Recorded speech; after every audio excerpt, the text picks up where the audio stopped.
Banks FX. Lord Banks FX welcomes you to this live stream of live Forex trading. A whole 3 hours of news. We begin with that wild ride on Wall Street. You're seeing new record highs on the S&P and NASDAQ. Interviews. Some will make money, some will lose money, but that's just the way the market's always worked. Analysis and live trades. So sit back, lock in, and load up your trading terminals. And let's get this rocket to blast off. Introducing your host, Lord Banks FX. Prepare for launch in 3, 2, 1.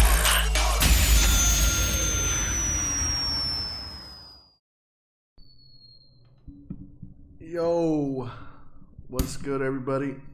All right, let's get it. Let's get it. Oh, you know what? Sorry, guys. I gotta do something real quick.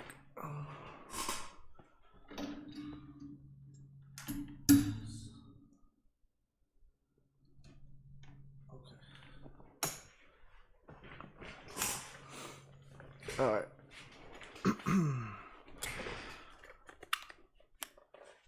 All right, everybody. What's good? What's good? We're back. Good morning. Good morning. What's up, Antonio? What's up, CJ? Warwick? What's good? What's this new camera angle? Yeah, man. Made a couple changes, man. I've been busy, man. I've been trying to make things happen here. Let's get it. All right. Just want to make sure that TikTok can see. Man, you know, I'm trying to change these LED lights, and it is not cooperating. All right.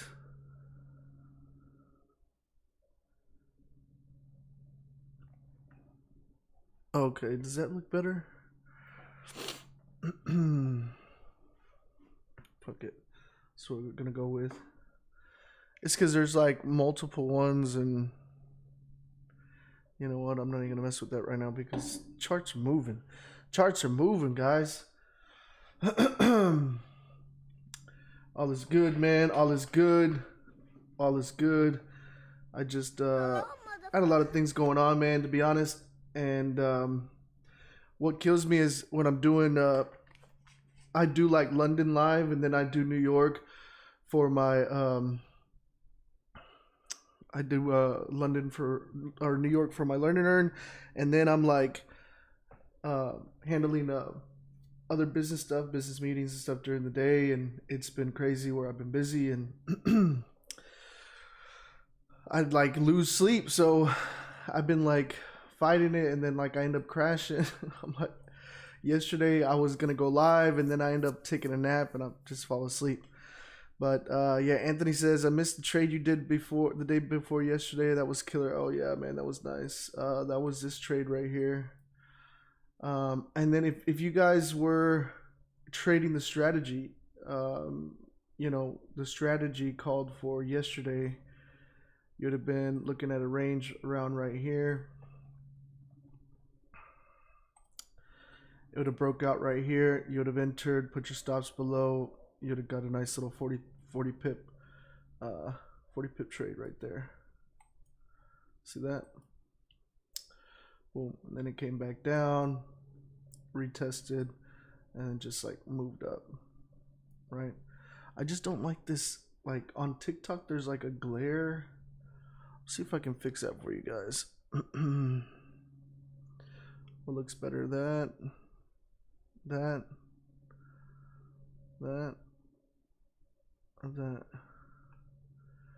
Let me do this. Does that look better? And then maybe dim it down a bit.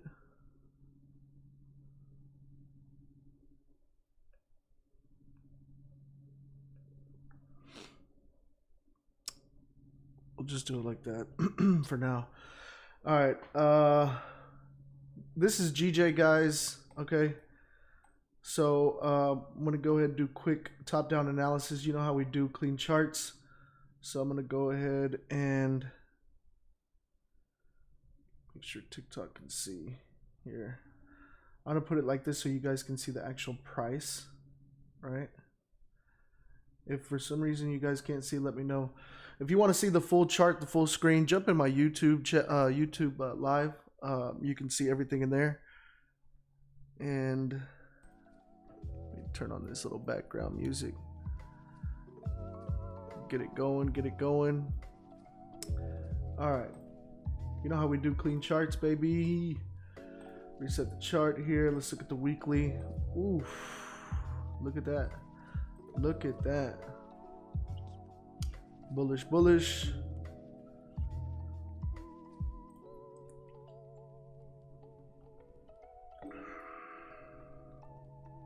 Look at the daily.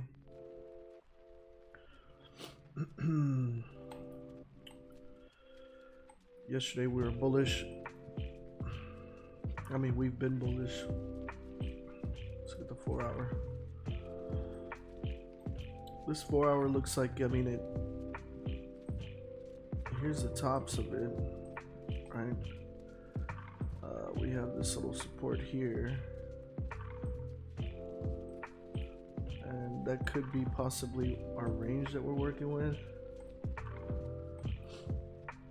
Look at the 1 hour. Just refine this a bit.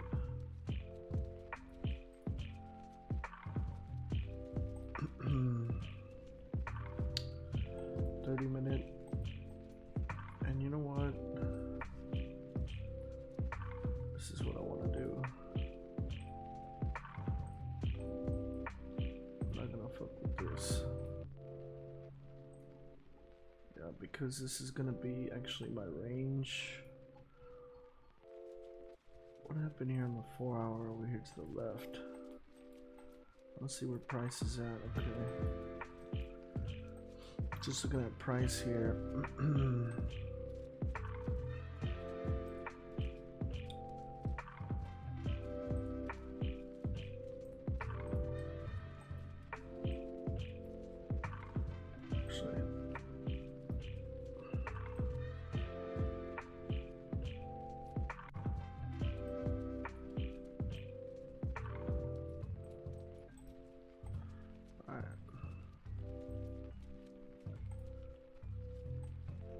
That looks good. Looking at the tops there, identifying a range here. Breakout here, we got a little movement there. Breakout here, we got this little movement here. But really looking at probably breaking out here for this movement. Top range, and really it's just gonna be there. I'm gonna measure this area just in case it is a potential. That's about 26 pips actually from here. Let's move down to the 15-minute, refine it. Yeah, it's not bad. I mean, I think if we get a candle closure below, we have some potential there. And actually, candle closure above here, we have this little potential range, about 30 pips to the upside. Looks like it's moving to the upside right now. We get a target up here. Get a target down here. If we break there, got a target there, and target here. If we break above here, we got this next zone. It's kind of big zone there, but what I'll do is I'll have to look at. So right here, breaking above here is 160, 150. I would probably look at the 85 range right here.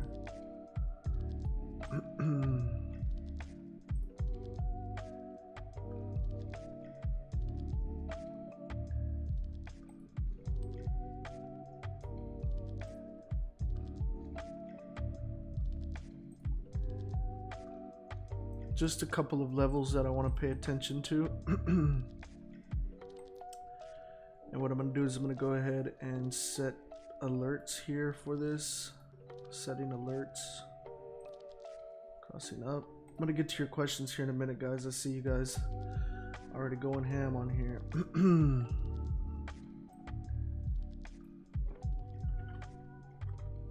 This is buy, and we want the candle to close. It's Friday. Want to be extra sure today. Crossing down, candle close, and that's gonna be for sells. Okay. All right, guys, how you guys doing? What's good?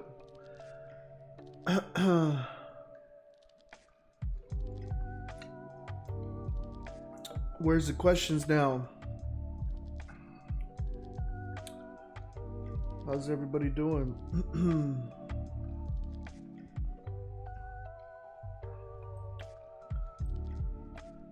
Yeah. All right.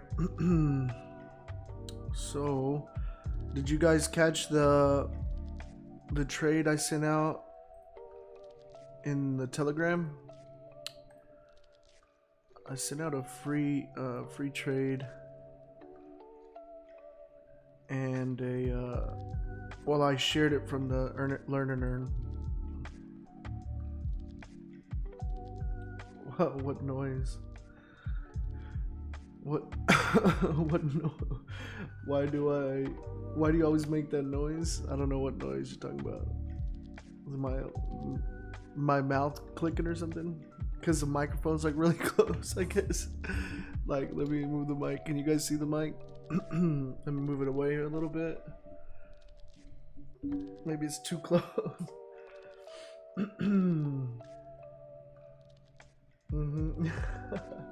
I don't know, man. It's just out of habit, I guess. All right. Friday, sun out in the UK. Nice. That's what's up. Luis, new here from Houston, Texas. What's good? H-Town.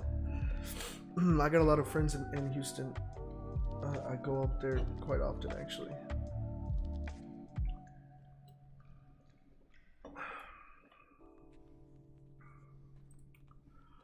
All right.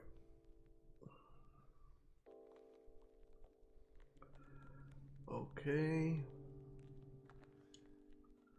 You just did. Hi from Jamaica. I'm from Jamaica. What's good? Welcome.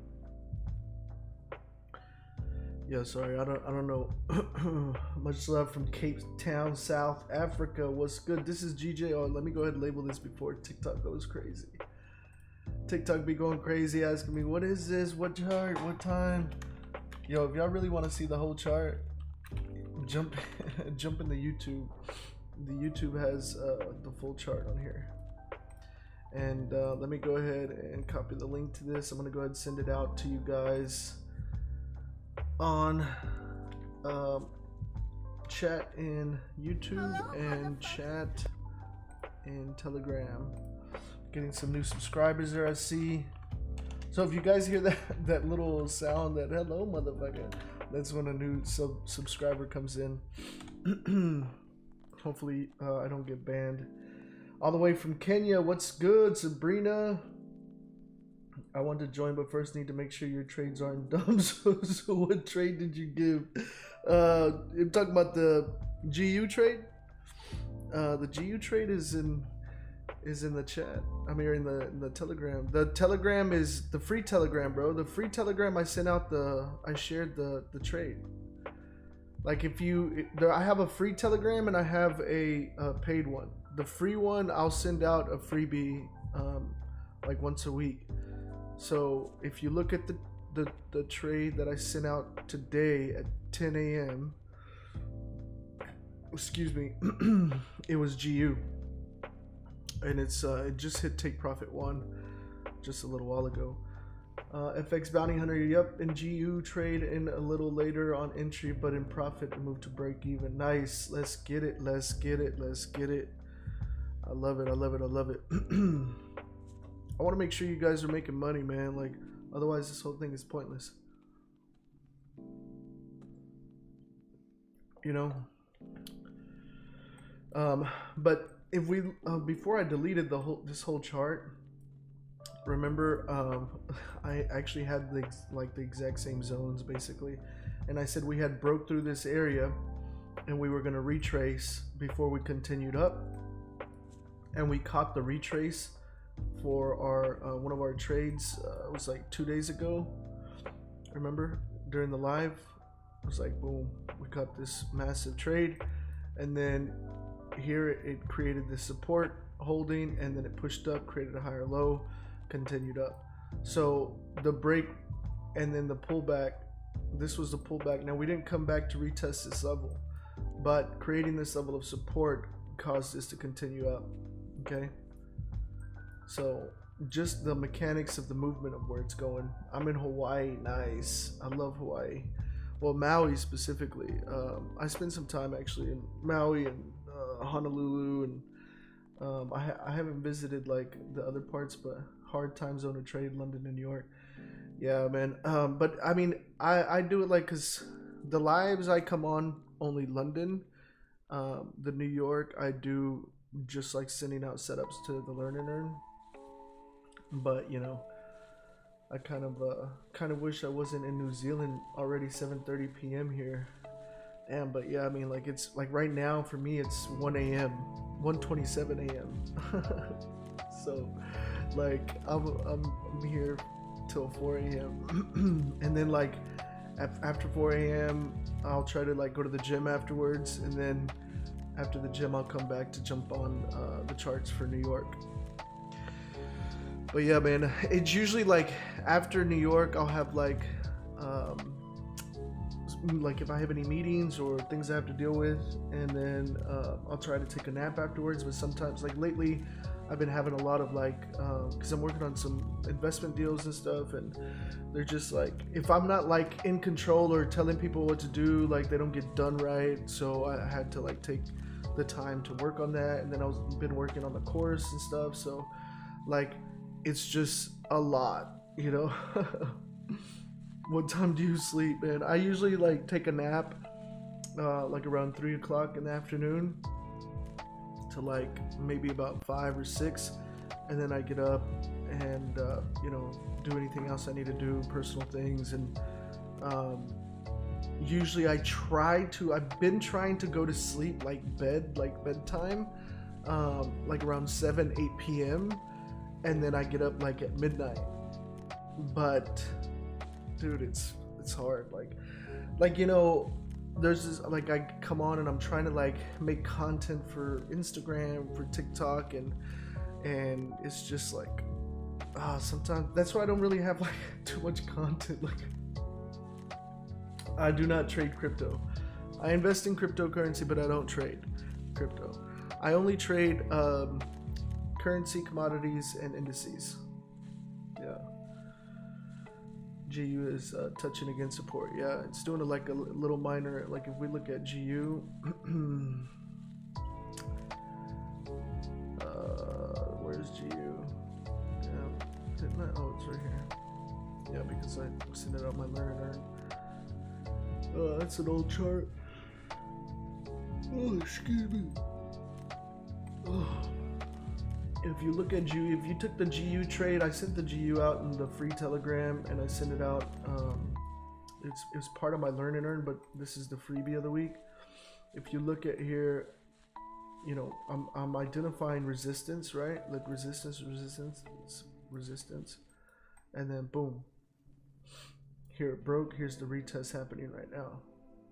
So what we want to see, and this is why, like right here was the TP1 that got hit. Oh, right here was the TP1, and it's coming back here, and we're already protected, right? And took partials, but just in case what happens here, what I would like to see is that this came down, retests in here, rejects it, and then goes up higher, right? That's the goal, because what I'm targeting here is a swing trade up here to the tops, right? That's really what I'm targeting up here. But what we need is this rejection in this area to continue to the upside. Okay.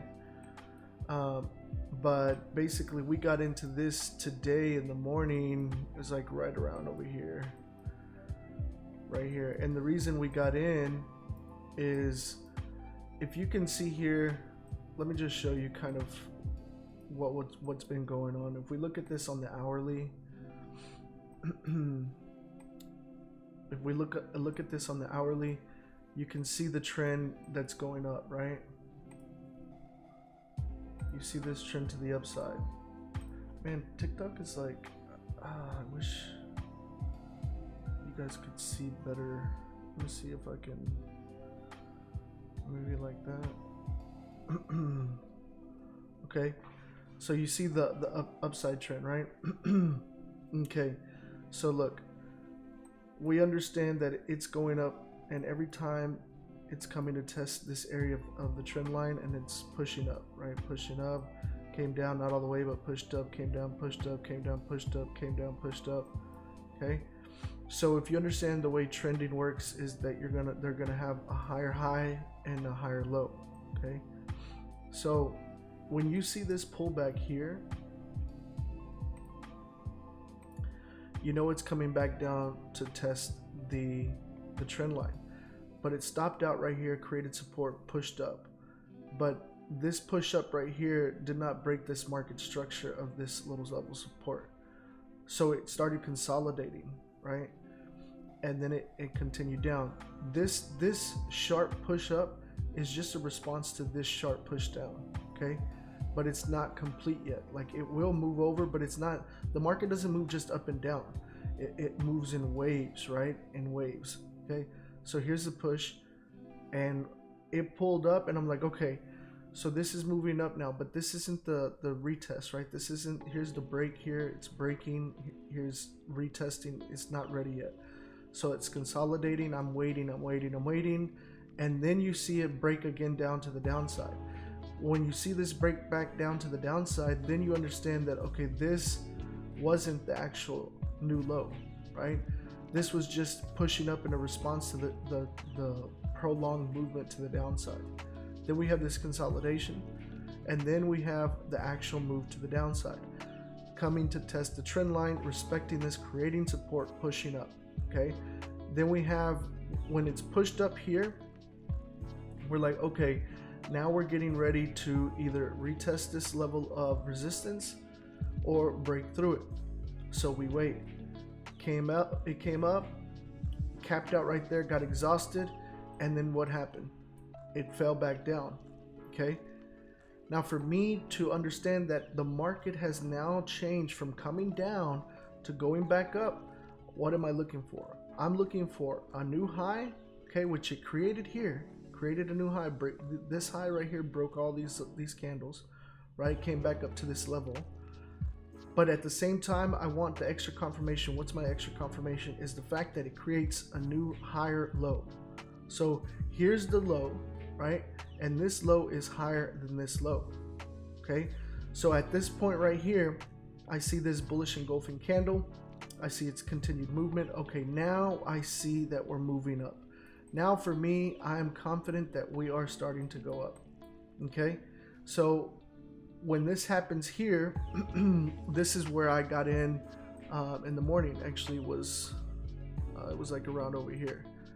So right here, we're looking at the entrance of, actually, what time was it here? I'll tell you what time it was. It was like 10, yeah.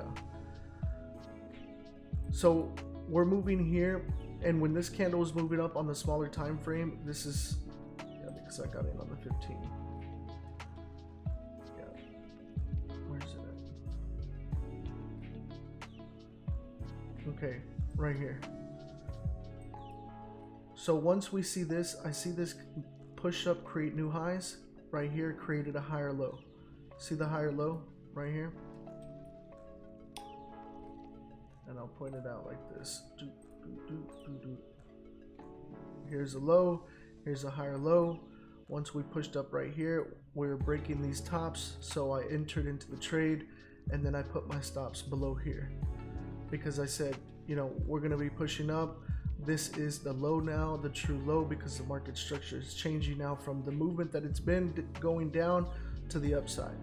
But what happened was it pushed back down, and it created this little double bottom here, pushed up again, consolidated, then it pushed up, came to retest the same level, breaking it now, and now that's where it sits at. So it broke, and here's the TP1. It hit TP1.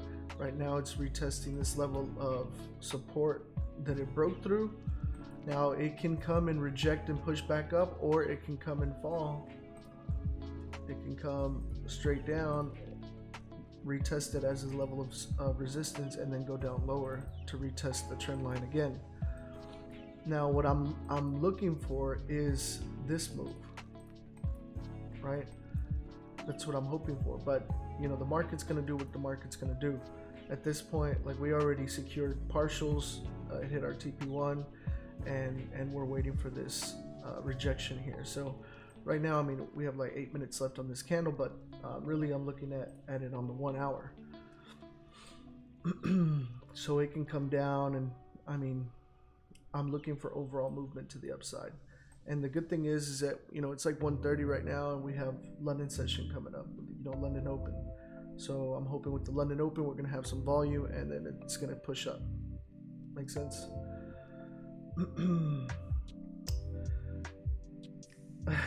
He said, I like my 8 hours sleep, bro, from 10:30 p.m. Yeah, no, honestly, even before, like, I was doing lives, I only really slept about 5 hours. Because I mean, I have like a bunch of things. I mean, I've always been the busy type, you know, like even before trading, you know, I have multiple different business ventures, and I just, you know, constantly working on things. I enjoy building businesses and, you know, working on things. Warwick says, the content you do have is gold, though. I appreciate it, brother. I appreciate it. Ben McCall says, hey Bangs, hope you're well. GJ was flying yesterday, got at least 50 pips. Nice. Could you show me your GU analysis yesterday, as I wasn't sure about entering? Yeah, I just I literally just went through it. Hopefully that answered your questions. Okay, cool. Najee says, hey Bangs, I hope you're well. Quick question about the stop loss. I noticed you sometimes put the stop loss under the last candle before the after break, and sometimes you put the stop loss under the bottom of the dotted red line. What's the difference? So the difference is the strategy I'm using. If I'm using the breakout strategy, so understand this, guys, on my Learn and Earn and my Telegram, the trades I call out there are not the breakout strategy. The trades I call out, you understand, the breakout strategy is a quick scalping strategy, okay? I can't call that out in the Telegram, because by the time I call that out, it's in profits. Like, it moves quick, okay? So for the Telegram and the Learn and Earn, I'm calling out intraday trades, swing trades. So those use a different strategy. The strategy that you guys are watching on the live, that I show you guys live every single time I come live, is the breakout strategy, and that stop loss is going to be the previous wick, right? The previous wick, the previous candle wick, whether it be above or below, it doesn't matter, right? So whatever the previous candle, the wick, above or below. If we're going down, it's going to be above. If we're going up, it's going to be below, right? If I'm doing my intraday trading strategy, then I'm looking for previous swing lows or highs, right? And usually those are, you know, at the range or at some level of support, resistance, like, or a trend line type of thing, like, depending on what I see, right? That's what I'll tell you. Ben says, what are your top 5 favorite pairs, or the top 5 that respect market structure in your view? I would say the base pairs, like the ones that have USD in it, are going to respect it, but they move slowly. They don't have as much volatility and as much volume as I'd like. You know, I like personally the GBP pairs, and then some cross pairs, right? Like EJ, AJ. I haven't really traded AJ in a while, but I used to trade it during Asian session like a couple of years back. But AU is not bad, EU is not bad, but like I said, they move a lot slower, you know. I learned a lot from TikTok. I won't lie, I was blind, but now I see. Thanks, man. Hey, I appreciate it, brother. You're welcome. You're welcome. What app is this? This platform is tradingview.com. It's a markup. It's like to be able to chart your charts. You know, you have all these tools. You know, here's my favorites here. You make a favorite bar, and you have all the tools. Like if you want to, you can use this little brush, and you know you can draw. You know, use this for trend lines. You know, you put your trend line. I use this to do prediction patterns for candlesticks. You know, this right here is to mark up multiple lines. You know, like that. You know, this horizontal, right? Here's if you're going short, if you're going long.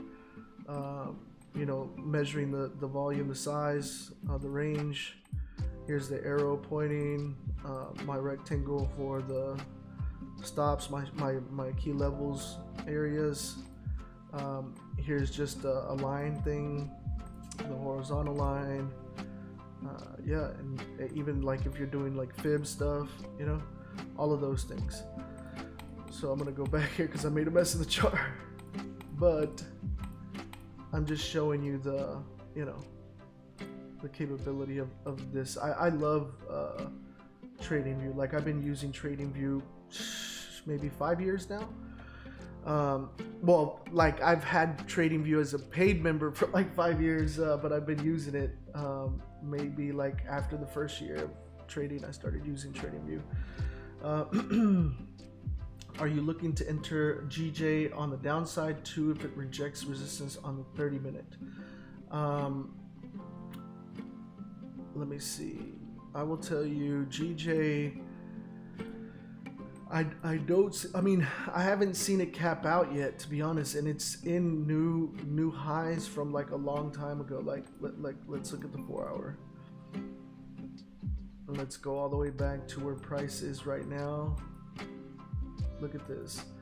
Price is all the way back here, and this was in 2016, bro. And just look at this. Like, what you have to understand, what happened in the past in the market will happen again. Okay.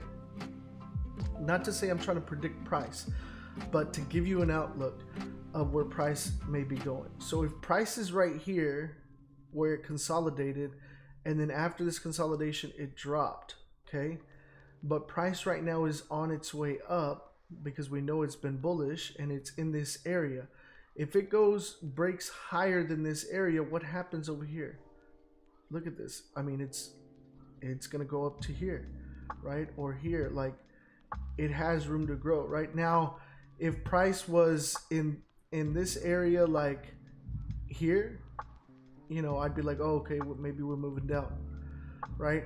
But right now it's like we're on our way up here, breaking out of this. So this area, it's going to be very important to pay attention to, because if we go up, like, I mean, we're going to have targets up here, until it wants to go down, and the market will tell us. Like, I mean, the market structure has been to the upside, right? Now we'll mark up these key levels, these key areas, and we'll wait for the chart to start printing out, you know, some candles to the downside. Now, like if we're looking at this chart right here, right away, you know, we can see that there's this trend to the upside, right? Even if we're to mark it this way, like, let's look at the trend line though. If we take a trend line, mark it to the trend, it broke down right here, right? But it already popped back up, so it's still continuing. Even if we try to take a trend right here, I mean, this thing is way too high. I wouldn't even mark a trend line on this. This is not even a nice trend. Like, this is just this correction move from this drop down, right? But we have a lot of pressure here. Why? Because there's previous areas of break and retest. There's this key level. This is 4 hour resistance. You know, you have resistance right here. Like, so we could eventually start seeing this move down. Like, that's why I have my range there.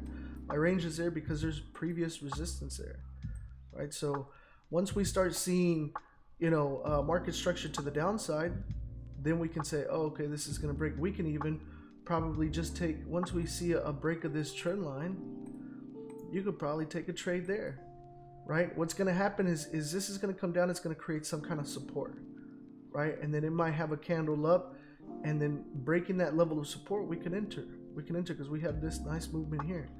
Like, look at the line here. The line is here because this level of support, right? We even have this little level right here, right? What is the range from here to here?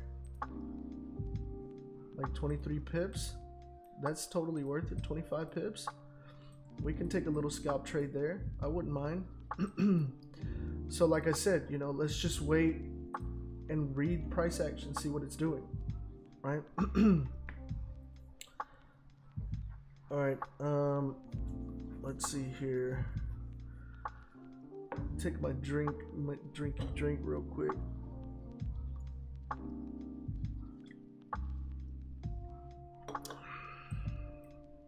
I do think it's gonna come down though, because this is a low, which is basically this low right here is beating out all these lows, right? And if this is the new high, this is a lower high. So what does that tell us, ladies and gentlemen? It tells us it's on a downtrend. So we could see some rejection if we get some bearish engulfing candles. That could be a nice little breakout here. We break below here, that's confirmation we're creating new lows. You know, it could move basically, to give you an idea of what I'm thinking about, could move something like this. You guys see that? See how I did that? Hello, motherfucker. Cool. Let me get rid of some of this stuff, guys, because my chart looks so messy now. I really don't care for much of this stuff, but what is important, which is the breakout range and target areas.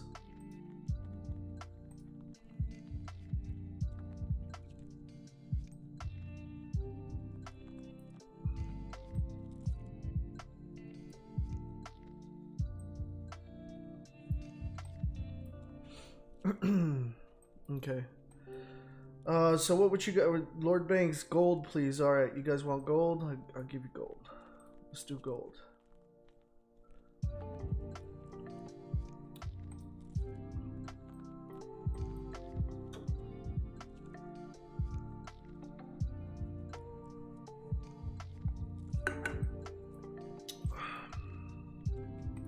All right, let me delete all that.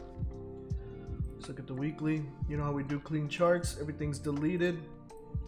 Let me reset here. Looking at the weekly, what do we see? We've been pushing up. Looks like it rejected, came down. We got a bearish engulfing candle. Okay. And then that was last week. And this week we've been bullish. Maybe holding some level of support here. This level of support. Look to the left. Oh, automatically matching up with this level here that was a resistance. Resistance turns into support. How about that? Look at that. Wick rejection there. Over here it stopped out. Right here, this was the level of resistance where we rejected here. So it'd be interesting to see where this week lands, whether we're going to break above here, create new highs, or it starts to continue to melt, because this also could close as a candle within this weekly candle, giving us indication that this was just a pullback and there may be a continuation coming. Also pay attention to this level 1919.894, because that's the current level of support, right? We start breaking below that or creating lower lows, especially below last week's low of 1894, we're going to continue down further, right? Here's another little level of support right here around 1887. We break 1887. Shit, we're gonna go down here to about 1790. Okay, But that's just paying attention to what's happening on the weekly. Okay, that's just something to keep in mind. And we're going to move down to the daily. We're going to do the same thing here. We're looking at right here, we have a lot of consolidation. It looks like it might want to break out of this. But remember, gold likes to do a lot of fake outs, right? Wicks out a lot. So this right here, this little push up, don't be fooled by it. It could be just pushing up before it comes falling down. Likes to grab a lot of liquidity and then just completely make its move. You'll see this happen time and time again with gold. So let's look at the 4 hour. 4 hour. Okay. So right away, if we're looking to establish our bottoms here, I'm going to be paying attention to this area here. Okay. And this area here matches up to the left. All this is basically consolidation. Breaks out here, it comes hard to break down back and stay in the same zone. Right, the same zone. Let's look at the top here. So we're looking at the top here. This is what we do for the 4 hour, and then we're going to move down to the 1 hour. In the 1 hour, what we're going to do is we're going to refine. We're just looking to refine. This is not has to be a certain price area. We're just looking to capture. It's not a certain price point. It's just a price area. Okay. So don't be too critical of exactly where you're putting it. What you want to make sure is you're capturing as many areas where it touches and changes direction or reacts, where price has some kind of reaction. So now that we've done that on the 1 hour, we're going to come down to the 30 minute. And the breakout, I really like to leave it on the 30 minute and not move down to the 15 for gold, just because of the way it moves, and I like to be certain. Okay, so I like this little bottom here breakout where it's actually breaking out right now.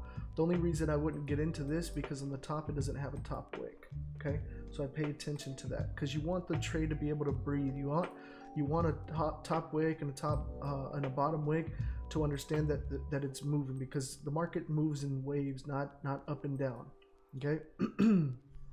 All right, so the range that I'm establishing is right here, because once we break out here to the downside, we have some nice movement from here down to here, and then breaking down there we have a real push down this way, right?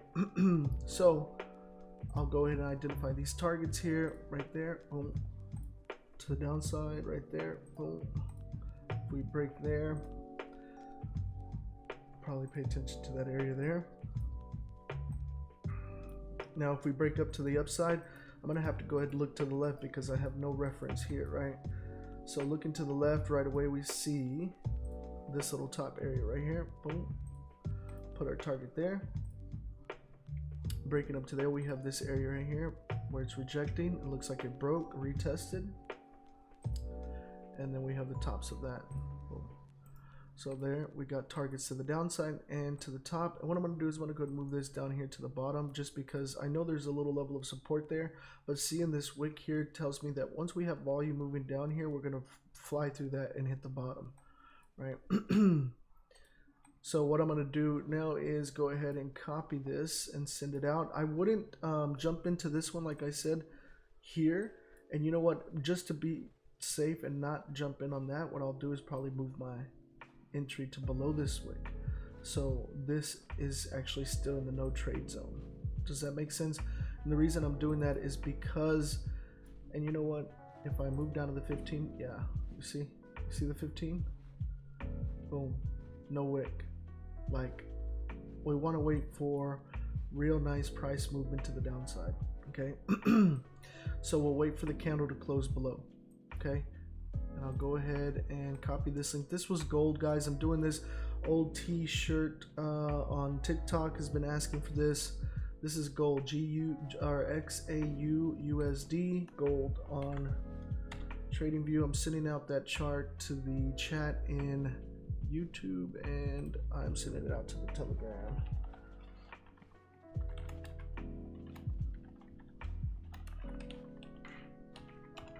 Okay. Oh, sorry if I ran through that a little quickly. I just wanted to make sure I could get this setup done before the next candle close on GJ, so I can look at that. So let's look at GJ real quick, because that's the main one. Nice. Look at that. That's what I wanted to see. I wanted to show you guys. Look at this 15-minute candle engulfing right now. That's what we want to see, because now we know, okay, it's respecting this area, okay? And if we draw this area out right here, it's a smaller level of resistance and it's respecting it, pushing it down. If we look at a higher time frame, you're going to see this as a rejection, okay? Let's see here. George says looking to sell to 160,600. So like to about right here. Yeah, I mean, totally possible down here to where I have my bottom of my range. I'm gonna wait till after that, just because it could create some level of support here and then continue up. I want to be extra sure here because it's Friday, right? Ben says, Banks, do you find that the market is so manipulated sometimes, like when a breakout happens and going in profits and way before an obvious target, it breaks down for no structural reason? Haha. I'll tell you this, Ben, like you're trading against other people, okay? This is a psychology thing. When you're talking about obvious targets, the other people know that's where everyone is going because it is an obvious target. Now, if I'm that other person and I know everyone is going to go to that level, wouldn't I pull out just before? Because everyone at that level, understand this, where your target is, someone's entry is going the opposite direction. That's number one, okay?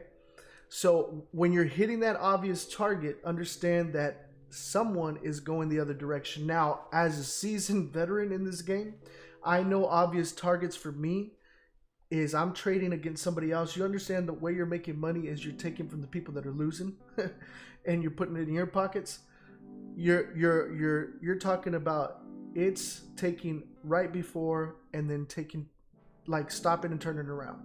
It's because people are taking their profits right before that obvious target, because at that obvious target, you could hit a moment where it just completely melts or goes the opposite direction because of the amount of people that are going against you, going the other way. Hopefully that makes sense for you, Ben. P.S. Love the soothing lobby music. Yeah, it's lo-fi music, man. It's copyright free, and you know, I don't get dinged on YouTube for it. So I'm trying my best, guys, not to get banned and dinged, because like TikTok banned me once, and I got a notification today that said I don't know, that I need to be careful with something because I'm at risk of like not being able to comment anymore. And I'm like, okay, like I guess I just won't use TikTok, guys. I don't know, man. Ben says, on fire today, Banks. Great coaching. Hey, I appreciate it, man. I'm here for it. George, Selmer, and GJ engulfing on 5 minutes. Yeah, it's engulfing on the 15 too. We got about 45 seconds before it closes. Carlos, what broker do you recommend and using TradingView for trading stocks? I don't trade stocks, first of all. Second of all, you can pull up stocks on TradingView. Third of all, if you're looking for my recommended broker, it's in the description. Click the link. It has all my links there. You'll find the recommended broker that I use there. I am currently testing out a couple of different brokers because I'm looking to make a switch just because of spreads and stuff like that. But the one I'm using right now, never had a problem with. I withdraw every week. I mean, it's been great. I mean, I've had no issues. So, you know, you guys can continue using that. Obviously, when I switch, I will let you guys know, and I will update my recommended broker and all that. So you guys have that information. Which pair is this one? Oh man, let me move it down. It's GJ 15-minute chart. I'm Chai Fundum. I don't know what that says, but it says I never looked at it that way. Yeah, I'm assuming you're talking about the targets. Yeah, so if you think about it, the way you make money, you're trading against other people. The people that are losing money, you're putting in your pocket. The people that are winning, you're winning from the people that went against you, right? So if like I'm buying and I'm making money, I'm in profit, we're taking the money from the people that are selling, right? And if you're talking about obvious targets, you'll understand, like, once you're doing this for a while and you share analysis or chart markups with other people, you'll start to see they have very similar areas, because a lot, you can tell, like levels of support, levels of resistance. Like it's just something that most people will see on a chart. Like, I mean, because we can look at this chart and be like, hey, you know, if I'm looking at this from right to left, like where is it going? Is it going up or down? You know it's going up. And if it's going up, can you tell me where the high is? Well, here's the top high. And then, okay, well, tell me where you see the current low. And here's the current low. Where's the previous low? Well, you see the previous low over here, right? So it's just, after a while, you start to see these things, and other people do too, right? So those are the obvious areas you're talking about. And I do put targets at these obvious areas, but what I do is when I'm doing the breakout, it's at smaller time frames, so it's a little bit easier to actually be able to hit targets. But when I'm doing swings and stuff like that, I do like to recommend to say, hey, you know, if you're like 3, 4, 5 pips within your take profit, like take your money, bro. Because yes, I've had multiple times where I'm within pips and it just changes direction, and there goes all my profits. I don't do so often with my trades now, because I'm calling them out in the learn and earn, and I want to make sure that they're hitting at least take profit 1. So I'm very particular where I'm putting my take profit 1. I want to make sure that it is in an area that I feel it'll reach, and more than likely it is, because I'll do the 1-to-1, and the take profit area is usually way less than what I would put my target in. So look at this GJ, it's just coming down now, which is nice. So this could be the start of its descent. You know, we could see here's one leg, here's a retest, and you know, we could be potentially seeing a movement further down, right? Because remember, this area up here is 4-hour level of resistance, okay? And it really held over here. So if this is the new high, this high is lower than this high, right? You can clearly see that it's moving down. So if we break this low, oh, we're moving down. Like, we're moving down. So that's why you see this little trade right here. We're just getting the crumbs, guys. If we break here to come down here, like more than likely breaking this level of support, we will come and test this. Quick trade right here, and come in during a London Open, which gives us volume. News is bringing it down at the moment. Yeah, what is it? The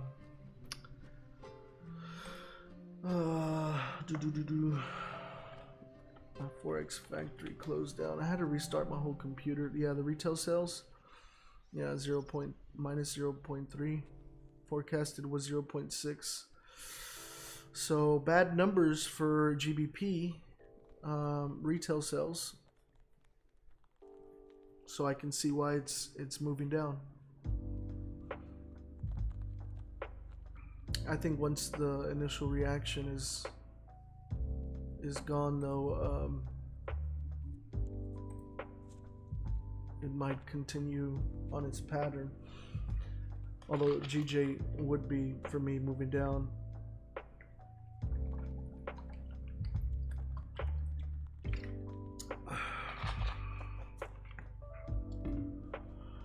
Alright, someone said gold is looking to break out.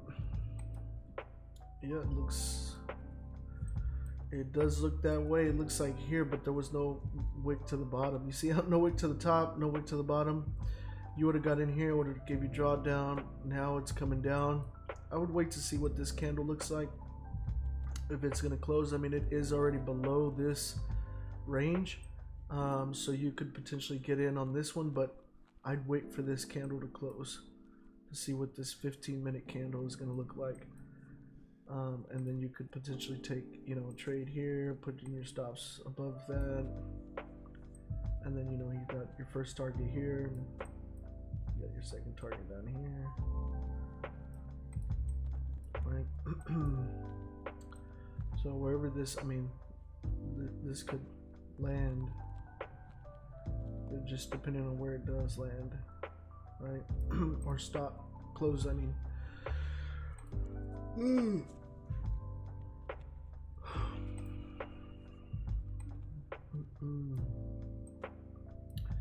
Yeah, there was really, although I would have loved to catch this, there's no, it's very difficult to just get in on the bullish, or I mean bearish engulfing candle, especially like the overall trend is to the upside.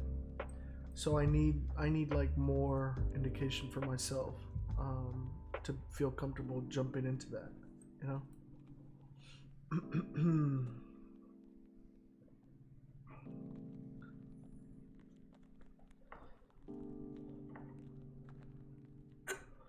And today we only got 3,700 likes on, you know, the other day on TikTok, like I got like 15,000 likes.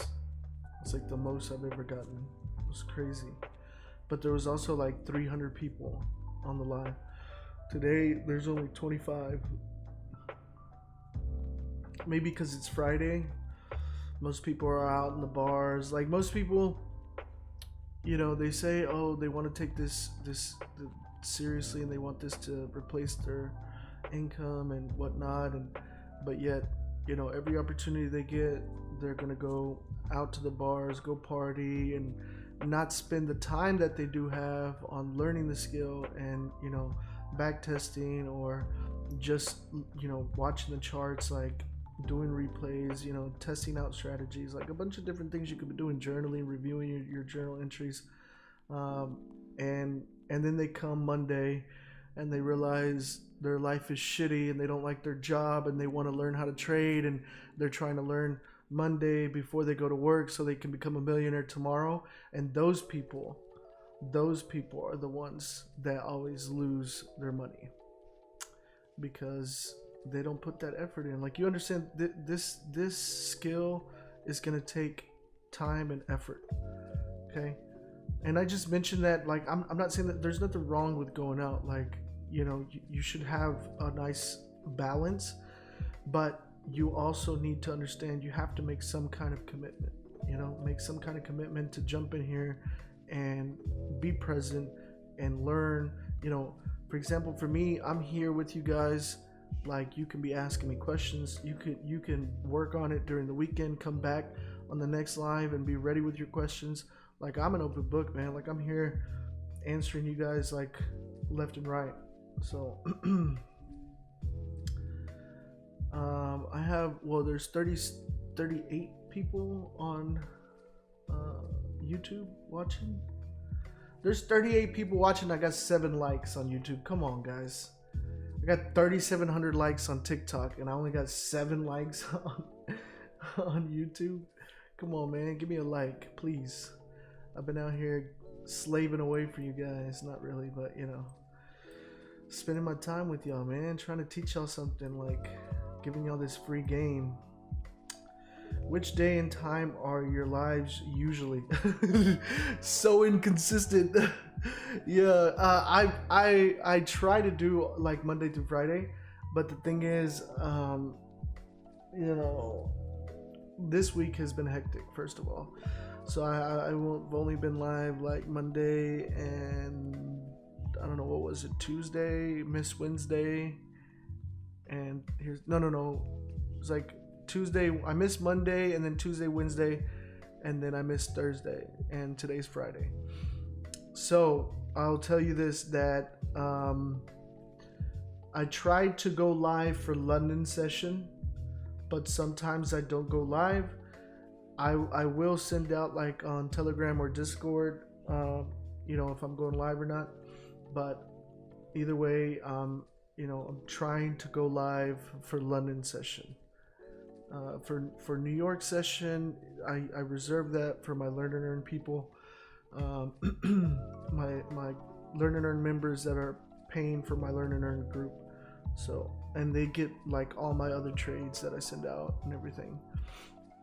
Like like I said with you guys, I share one freebie a week. The freebie I shared with you guys was this morning was GU. It taped TP1 for 35 pips. And I mean, it's still in profit right now. Oh, that's more like it. I got 17 likes now on YouTube. Nice, appreciate it. Let's see here. George says, quick 30 pips on GJ. Started to trade this pair because of you. Nice. Yeah, yeah, you took this little sell to the downside. Nice. Yeah, if you trade news and you saw that, that was a quick little bag. Congratulations.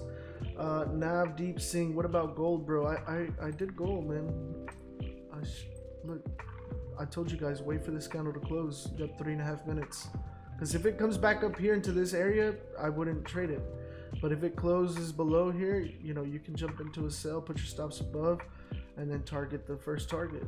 And then, I mean, at the first target, you take partials and then move down to the next one.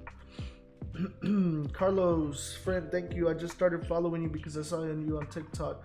Nice. Well, welcome, brother. Welcome.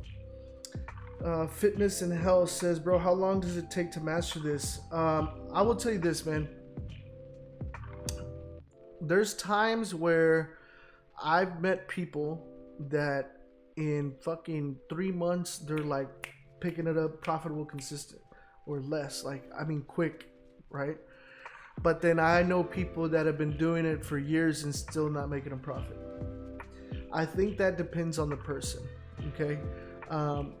But I will tell you the mechanics and what you should be doing to ensure your success here is you need to first soak up some information.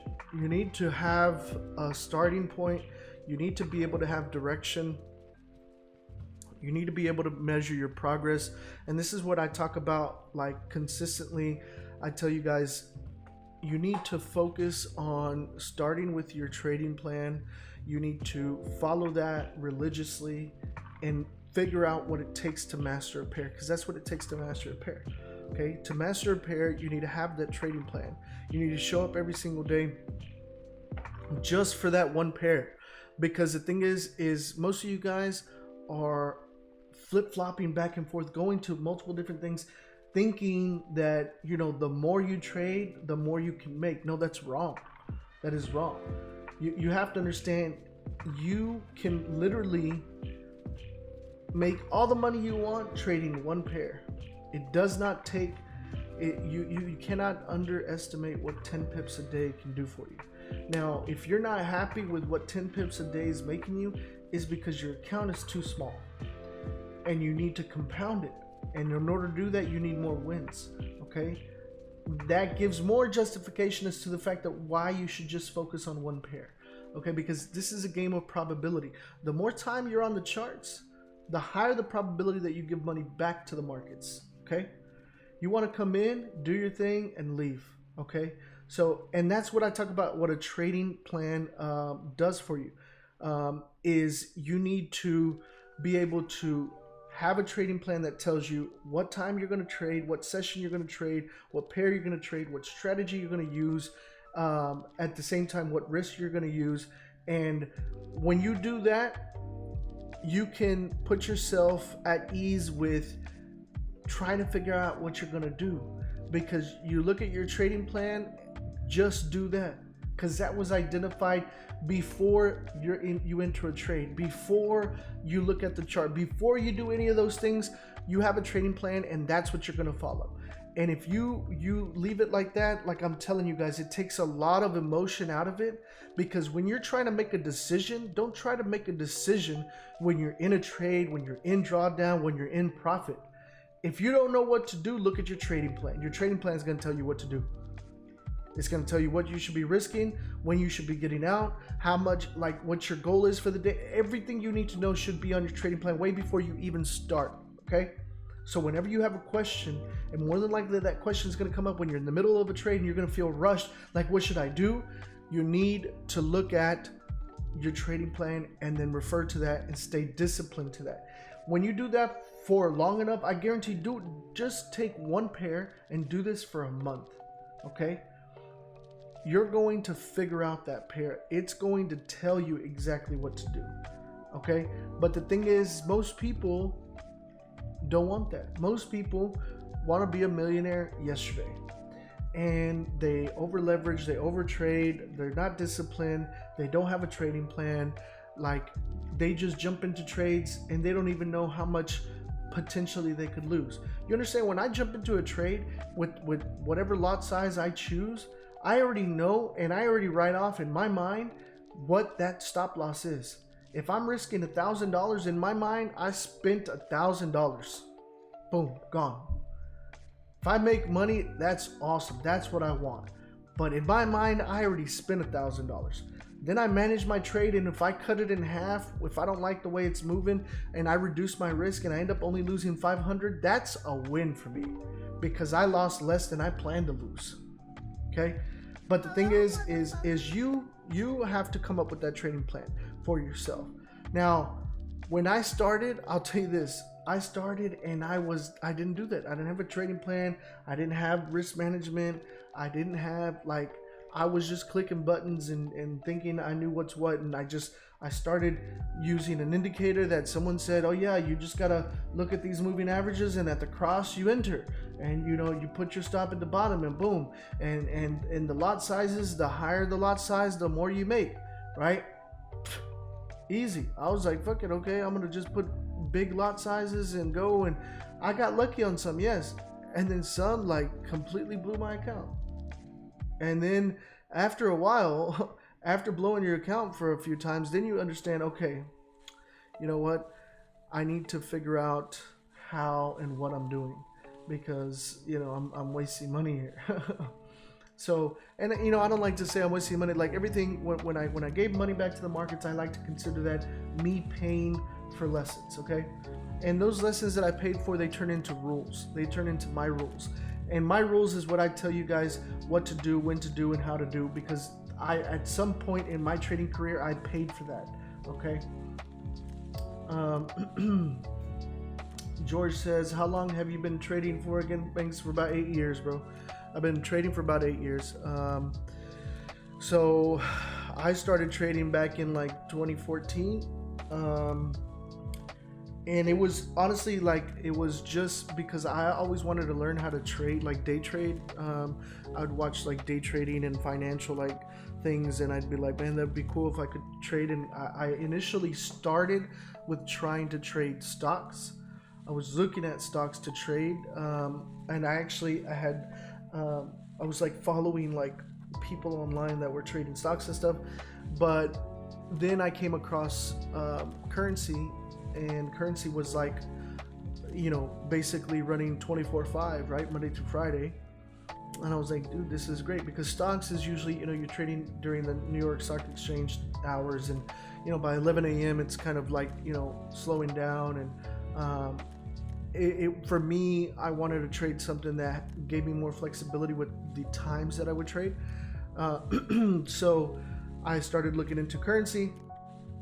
And it was funny because I have an uncle that actually trades stocks, and I was like, he was kind of like my mentor at the time, and I was asking him for information, and he told me, oh no, I wouldn't even mess with currency, like it's too crazy, like it's always like moving, and you have to be up at late hours and blah blah blah blah blah.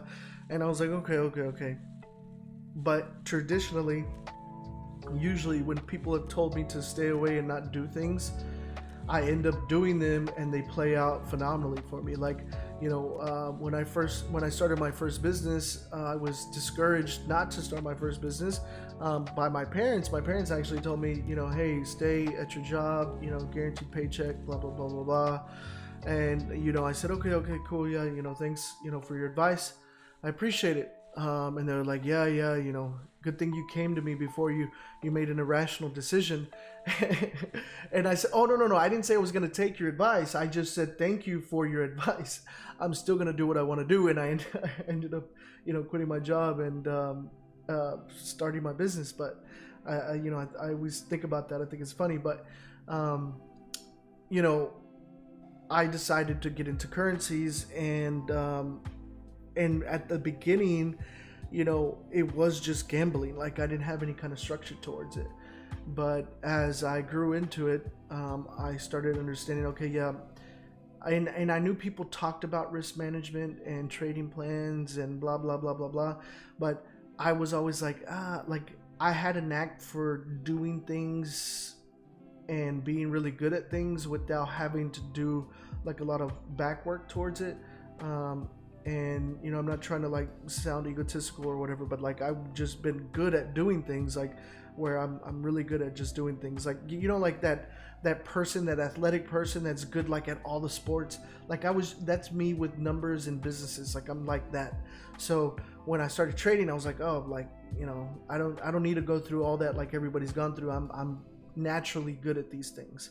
So you know, I was full of myself basically, and you know, the market humbled me, and the market let me know that no, it's not going to work like that. This is the way, you know, this is how it is. This is what you're going to learn, and if you don't learn, the market takes the money from you. And after a while of, you know, sharing my profits back to the markets, paying for lessons, I decided to listen, and I started writing things down, started journaling, I started looking back, started back testing, started, you know, trying to hone in my skills, and it was that moment, that point of focusing. Stop looking at the money, stop trying to make money, and focusing on getting good at the skill, that it just flipped for me. Like it just flipped for me. Like at some point I just started winning and winning and winning. Before I knew it, I was like, oh shit, like I won this whole week, or oh shit, like I made really good money this month, and oh damn, like this quarter looks good, this year, damn, I made money. And now at the point that I'm at, like now trading is my primary income. Like trading makes more money than all my other businesses combined. Like, you know, it's pretty crazy to say, but yeah, like I mean, at one point, you know, I wasn't making much of nothing. I was losing in trading, and now the trading is surpassed, you know, what I make with all my other businesses. So that's just kind of like a little background history story for you guys. And I mean, I've said it multiple times here with you guys, but I know some people are new. So let's see here. What broker do you recommend for trading options? I don't trade options, bro. I don't know. So on stocks, but using TradingView, yeah. I mean, I use TradingView, but I don't know, to be honest, what broker you can connect to that. Nebdeep says it closed bearish on gold. Yeah, well, I mean, if it broke out, like it broke out, bro. I mean, yeah, see, I would have jumped in right here in the close, been up 7 pips, 8 pips. You know, it's breaking the lows here. I mean, it looks nice, targeting this target here. You put the stops right above here. You're talking about 10 pip stop loss, not even 9 pip stop loss. You're already hitting TP1 1-to-1. Like, should be securing right there.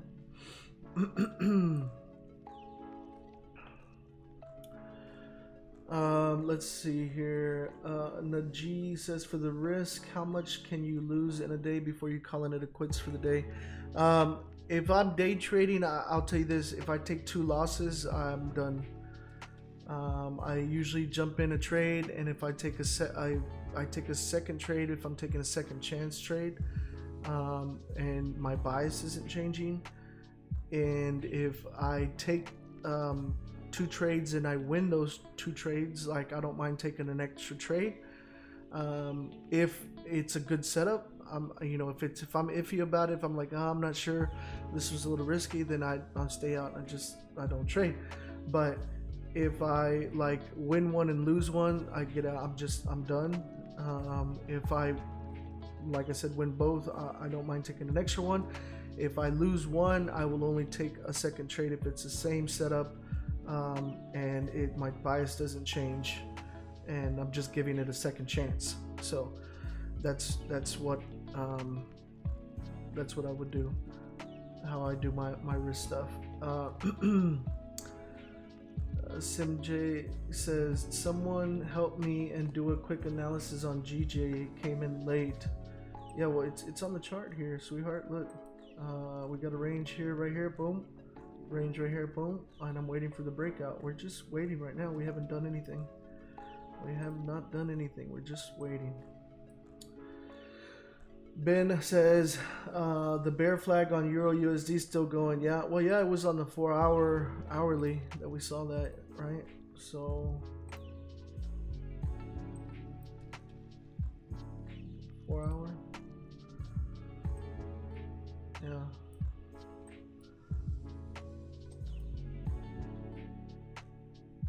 Yeah, you see, but I mean, it looks like it's on its way up here. So we could, you know, see it bounced up. You see how, like, look at this, the level of support we drew up. See, rejected, bounced up, rejected, bounced up, rejected, bounced up. Like any of these levels of support, you could have jumped in and ride this on a swing to the upside, right? But you want to be confirming along the way, like breaking market structure to confirm you're going up, right? And at some point it's holding like a double top, then it starts coming down and, you know, gets a little iffy. But yeah, like, I mean, here's the bear flag, right? Let's go back to GJ.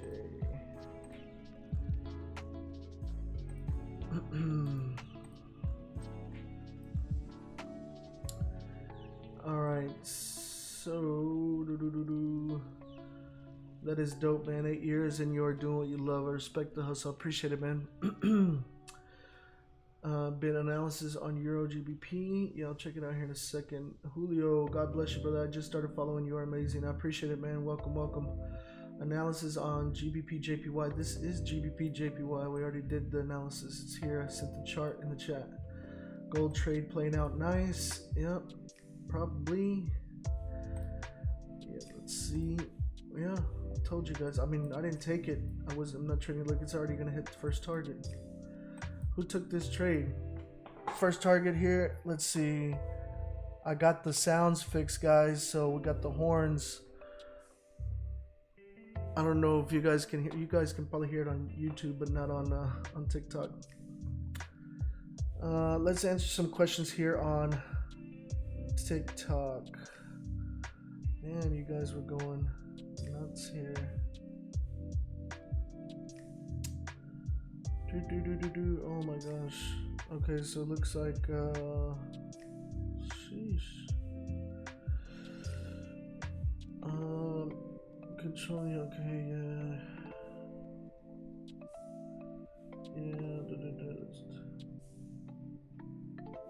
Yep, price action is king, baby. Well, I love price action personally. You know, I'm not gonna dog on indicators because I know a lot of people that do use indicators and they're successful. So hey, whatever floats your boat. But for me, the less on the chart, the best. If you don't know where to start trading, I would recommend going to babypips.com. If you don't know any information, you need to understand the language, the lingo, the terms, the mechanics of what trading is, the world of trading. Once you understand that, then you can come back here and then know what the hell I'm talking about. You know what I'm saying? So trade large caps and options. Let's go.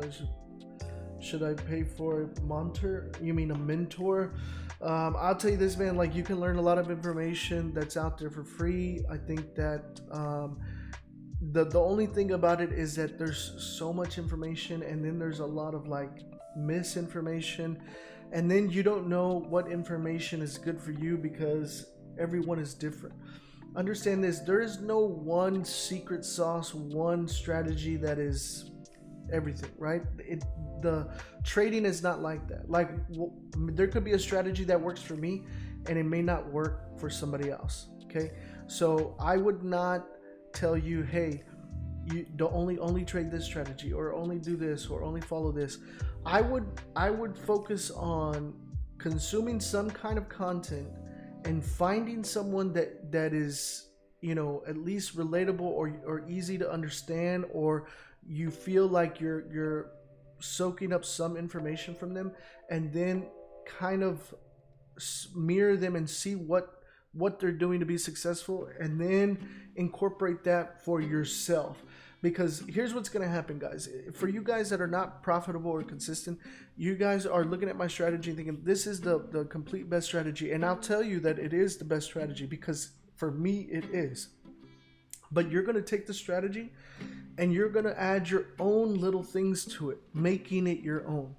And you need to do that because you are unique as far as your personality, your emotions, your mindset is not me. You are you.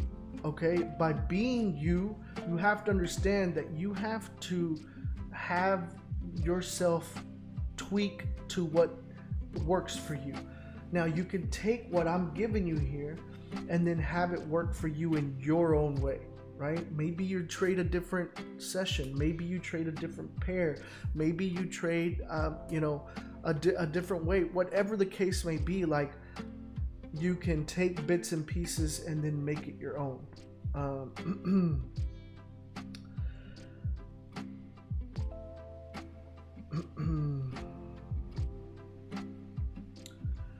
Running profits on GU. Yep. Same here.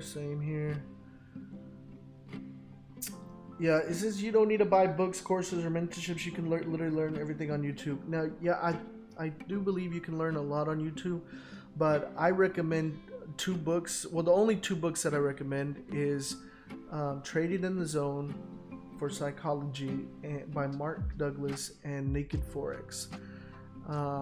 Naked Forex helps you understand price action reading, and Trading in the Zone helps you with the psychology part. And I really like those books. I even still go back and listen to Trading in the Zone.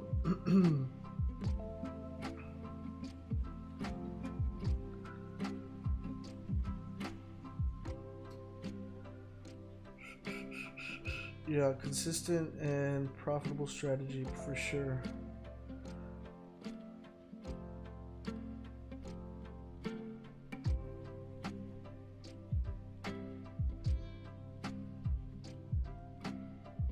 Okay.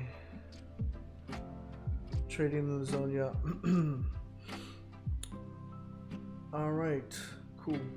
So let me see here. I think I have some more questions. What do you do with the monsters behind you?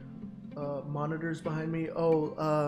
These monitors behind me are like business monitors. Some of the different businesses I own, they're logged into their network, so I'll use them for that. And then I have my Mac, my personal Mac, behind me, and then in front of me I have my 49-inch widescreen, and then I have above that a 32-inch Samsung, and then on each side of that Samsung I have 2 20-inch monitors.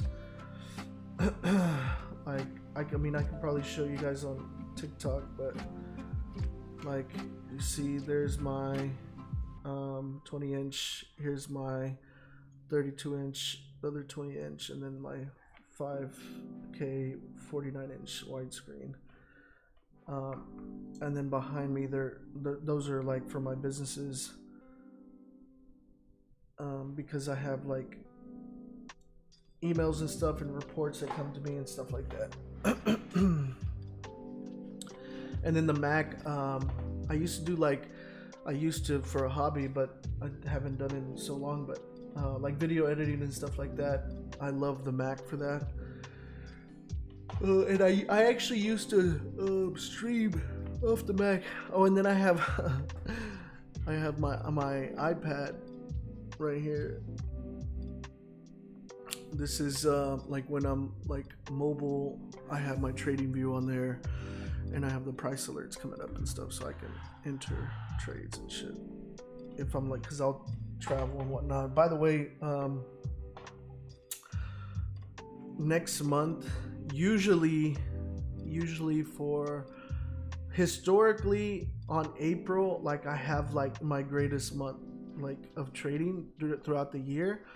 I don't know why. Maybe it's just a mental thing for me, because I've like my birthday is in April, so like usually April I have like the best months. Like usually in April, for the past 3 or 4 years, I've broken my personal best like in how much I've made in a day and how much I've made in a month.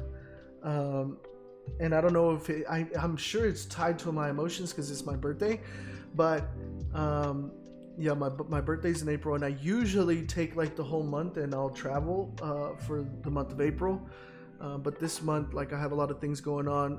I'm only able to take like 2 weeks. So I'll be in Puerto Rico actually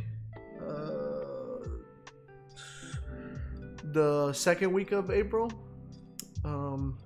So I'll probably like do a live, but maybe not with like my webcam and stuff like that.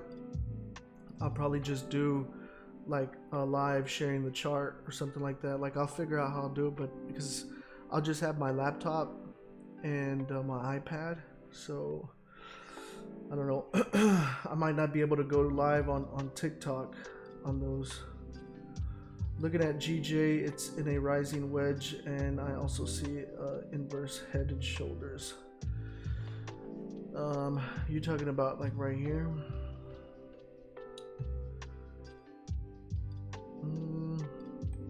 Well, yeah. I mean, I can see it. I see what you're talking about. What you talking about on 30-minute time frame?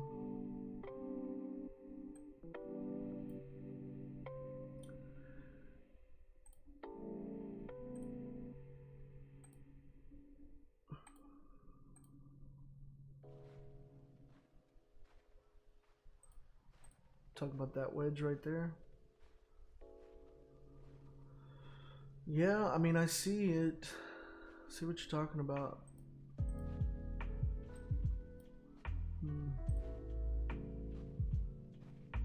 We'll see.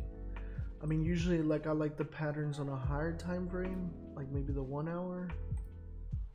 Let's see. I mean, really on the 1 hour, this just looks like a retrace for continuation to the upside. But I'd probably want to see, you know, break of market structure here and here, especially because it rejected here with this wick.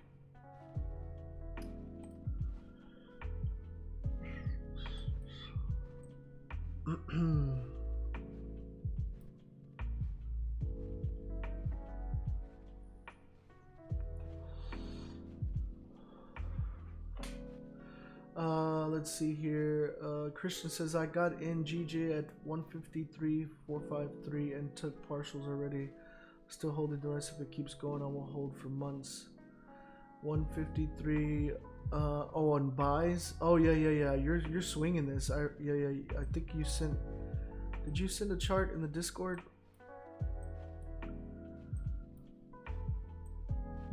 I think that might have been you. Talking about 153. Damn, bro, you got it way down here. Yeah, like you must really swing things. I mean, you're holding for 153. What'd you say? 153.45. Yeah. So about right here. So you got in right over here. So this was like the 15th of March. So you've been holding for about a week or so, huh? Yeah.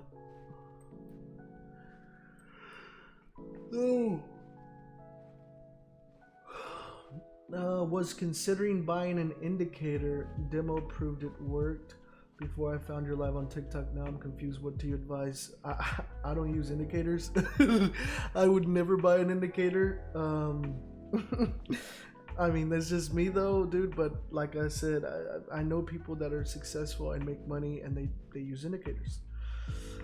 I will tell you that my story, the reason why I don't use indicators is simple, is that I got overwhelmed with them and I had too many. I couldn't see the candles anymore and it froze me up. I didn't know whether to buy or sell and I couldn't take a trade, and I just said, no, I'm not going to do that. And I deleted everything and I learned price action. How can I join your Discord? Check the description or the bio. There's a link. That link has the links to everything. If you want the Discord, if you want the free Telegram, if you want the paid Telegram, the recommended broker, all that stuff, my Instagram and all that. Is it those buy and sell signal indicators? Yeah, I don't know what he's talking about, but I'm sure it's one of those. Yeah, same bro. Indicators also lag. Yeah, you understand what indicators are, right? Indicators is not giving you any additional information than what price is giving you. An indicator, all it's doing is reading the price data on the screen and repurposing it in a different graphical display. So instead of showing you a candle, it's gonna show you a line or whatever the hell, like something different, but it has to read the price first. So the price has to print for you on the screen first in the candle to then be fed to the indicator for then it to do something so you can see. So realistically, price candlestick is the data first. Then your indicator reads and reacts and prints out to that. I mean, for me, I'd rather just take what comes first, you know? Like, I just, I'm not gonna, I hate the MACD, too much noise on that one. That's funny. Yeah. And I'm not trying to like demean indicators, guys. Like, if you trade indicators, go for it. Look, it's pushing up already, but this already hit the first target. You should have closed partials here, put your stop loss adjusted to break even, so you're protected. Because remember, what's rule number one, guys? Rule number one: protect capital at all cost. Rule number two: don't lose money. Okay, so you follow those two rules, you will be a-okay, my friend. And look, it looks like it's coming to break even on the runner. Let's see here. Those golden and death crosses don't really work. They only work after the fact. Yeah, I know. Like and I see people like selling courses and stuff like that online, and they're like, yeah, look at this. This happened, and look, it all moved down. And I'm like, anyone. Man, if I go here and I tell you, look at these two candles, these two candles, because it created this base, look how far it went, boom, all the way up here, this is so many pips, bro. Anyone can freaking see that and tell you, yeah, it went up. Like, you do something live like that. That's why I live trade because I feel like this is the best way to showcase a skill in front of your faces, in front of your eyes. Like, this is happening right here. There's no candles for me. I'm not in replay. I'm not back testing. This is happening live. So I mean, I'm making these profits or taking L's live. Like, you guys seen me take L's. I've taken L's before, and I've taken wins before. Do you trade stocks? No, I do not trade stocks. I do not. Anyone can analyze the charts after the fact, man. Yeah, but you can do it live. That's clear. Yeah, exactly. That's what I'm saying. Like, that's why I do the lives, because I'm trying to show you the skill and show you guys a profitable, consistent strategy.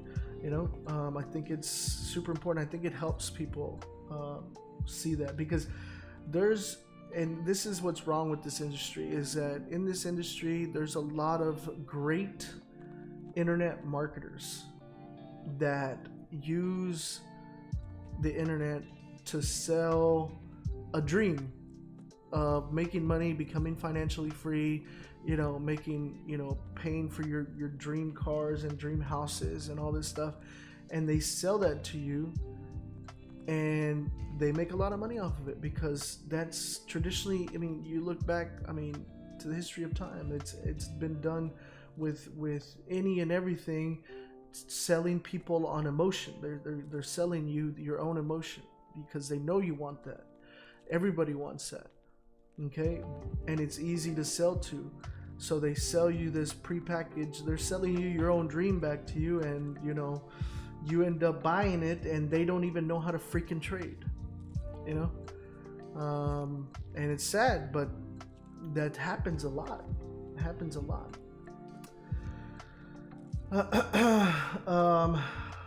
Let's see here. CJ says, is it those buy and sell indicators, or what is the better option, the course or the learn and earn? I'll tell you that in the course, you're going to be able to get all of my info, and be able to go back and look at it in a structured format, right?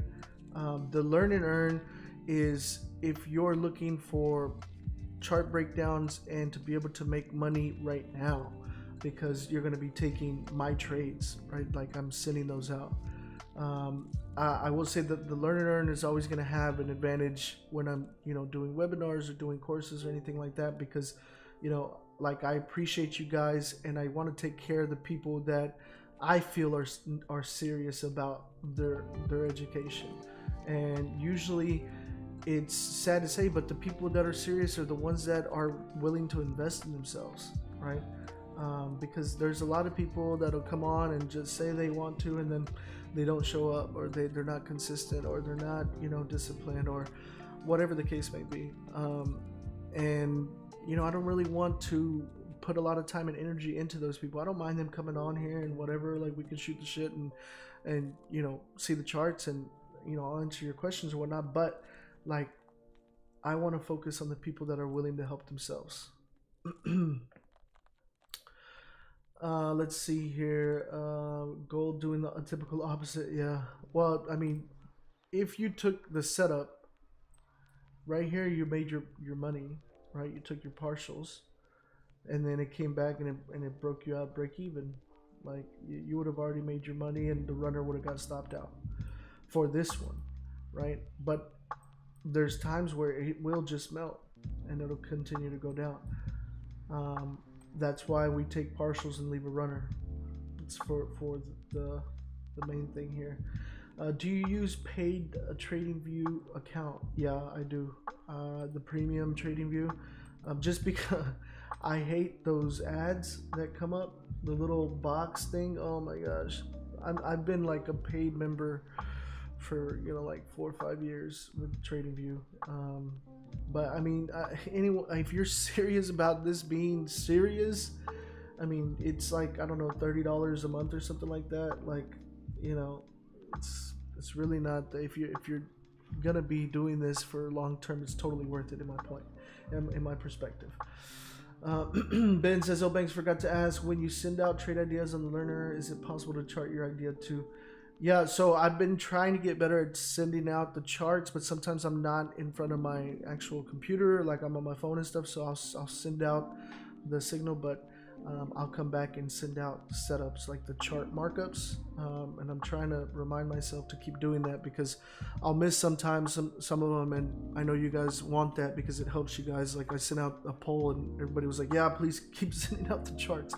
So I'll definitely do that. Oh man, I think I just ended the live. Did I end up? No.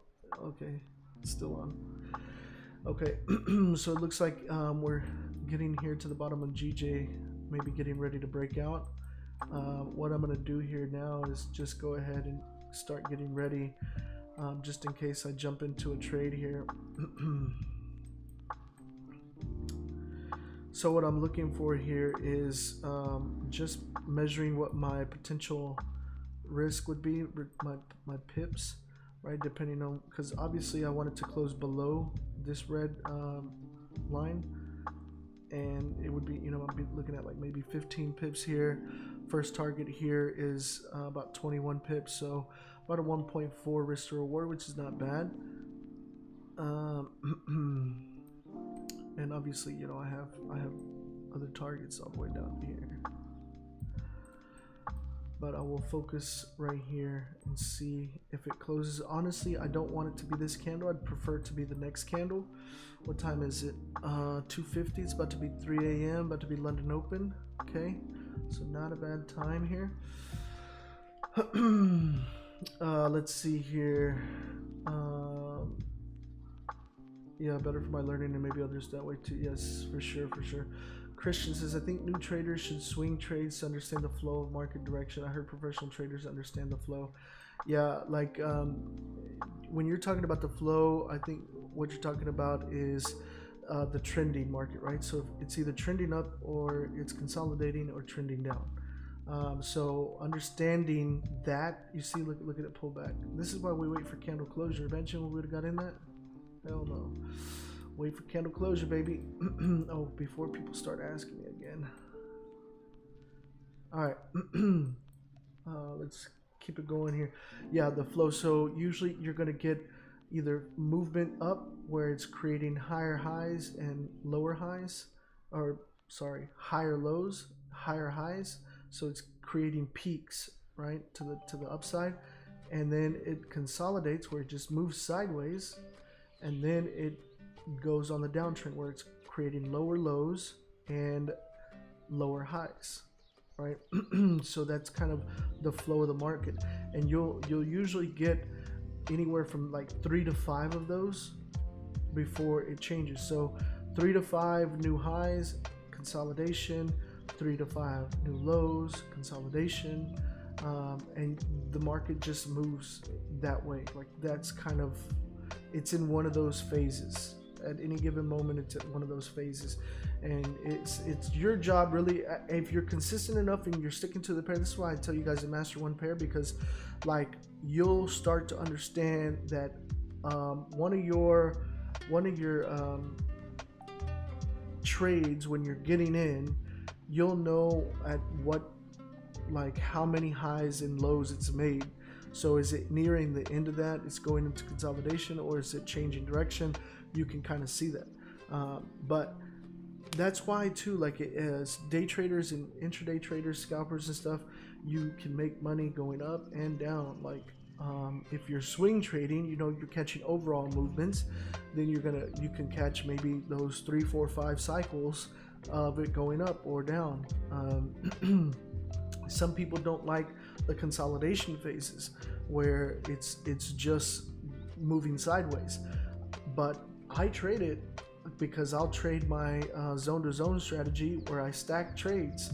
Like I stack trades like no other on a zone to zone, and I mean I freaking kill it. But some people don't like to do that, so I mean it just really depends on your style, right?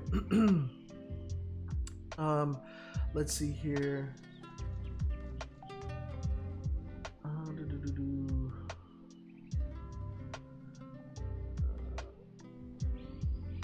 What's the username of your free Telegram channel? I think it's just Lord Banks FX. I'm pretty sure. Like I said, it's the link is in the description. The free Telegram. Let's see here. John, how old are you, man? I'm 32. I'm gonna be 33 next month. Next month in April is my birthday. You trade crypto? I do not trade crypto. I do invest in crypto. How many years you've been trading? I've been trading for 8 years.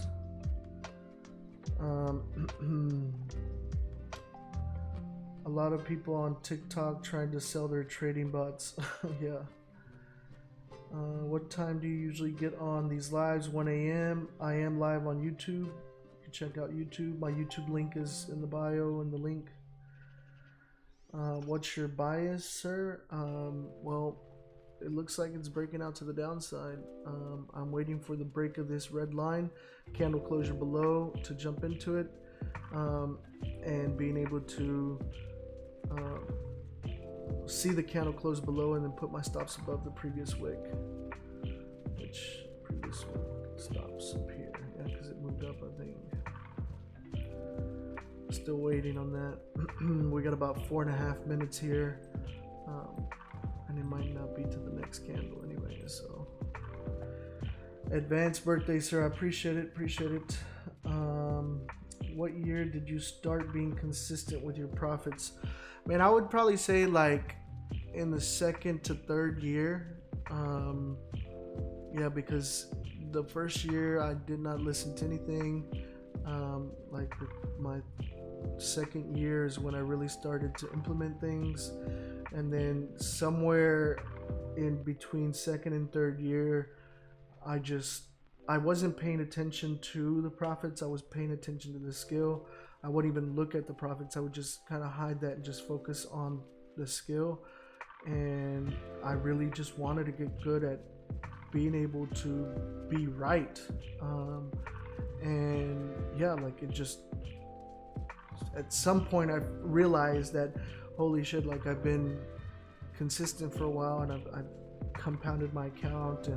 But keep in mind, guys, like this whole time, like I mean, I was earning well into the six figures when I started trading. Like I was making six figures already when I was trading. Like I have other businesses, like I'm an entrepreneur, so you know, I wasn't like, oh, I need to trade because I'm broken, I need to make this money. Like I had businesses that were making me money to sustain me and support me. So it's a little different sometimes. I know people come into this and they're like, oh, I need to make this happen because I have no money, I quit my job, blah blah blah blah.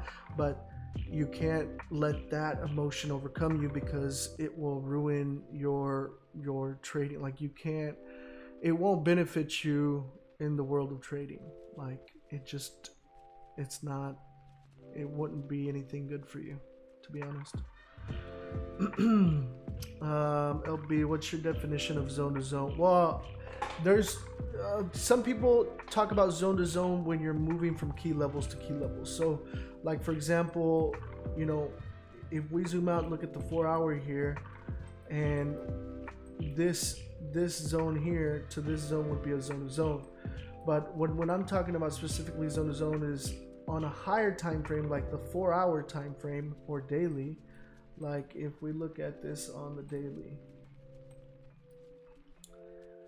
when I'm referring to zone is areas of consolidation. Like for example here, look at this. You see this here? Okay.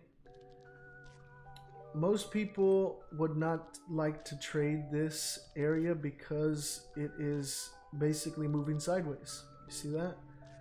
See, it's moving up, and then it moves sideways, and here we go, moving up again. All right. Now, I consider this a zone to zone because I know in this area here, it starts to come down. I know there's little peaks here. I could even just focus on this top area and still be okay, and focus on this bottom here, right? Because when it's here at the bottom, it's going up. When it's here at the top, it's going down, right? So what I do is I stack trades. So I would be entering, and then at pullbacks, like knowing that I'm selling here to here, at every pullback I enter. Every pullback I enter, every pullback I enter, every pullback I enter, every pullback I enter, until I get down here. And then, you know, I take my profits, and then I wait for the direction to come back up. It starts breaking out. I enter, pullbacks I enter, pullbacks I enter, pullbacks I enter, and then up here I take my money again and wait for it to break out downside. Then I enter, and pullbacks I enter, pullbacks I enter. Like, and I just do that over and over. Like, that's my stacking strategy in the zone to zone. Most people just avoid this area altogether when usually on a smaller time frame, maybe like a 1 hour, they avoid the consolidation area, because yeah, it's moving sideways. Most people like clear market direction like this. Oh, we're moving up, right? We're moving up, right? Or they'll look at something like this and be like, oh, we're moving down, right? You know, over here we're moving up. Like, we like that.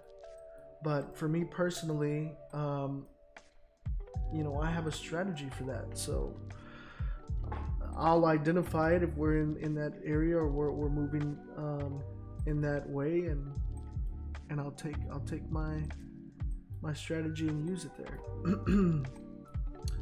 Okay, so it looks like it came and it literally treated this like a level of support and stopped there.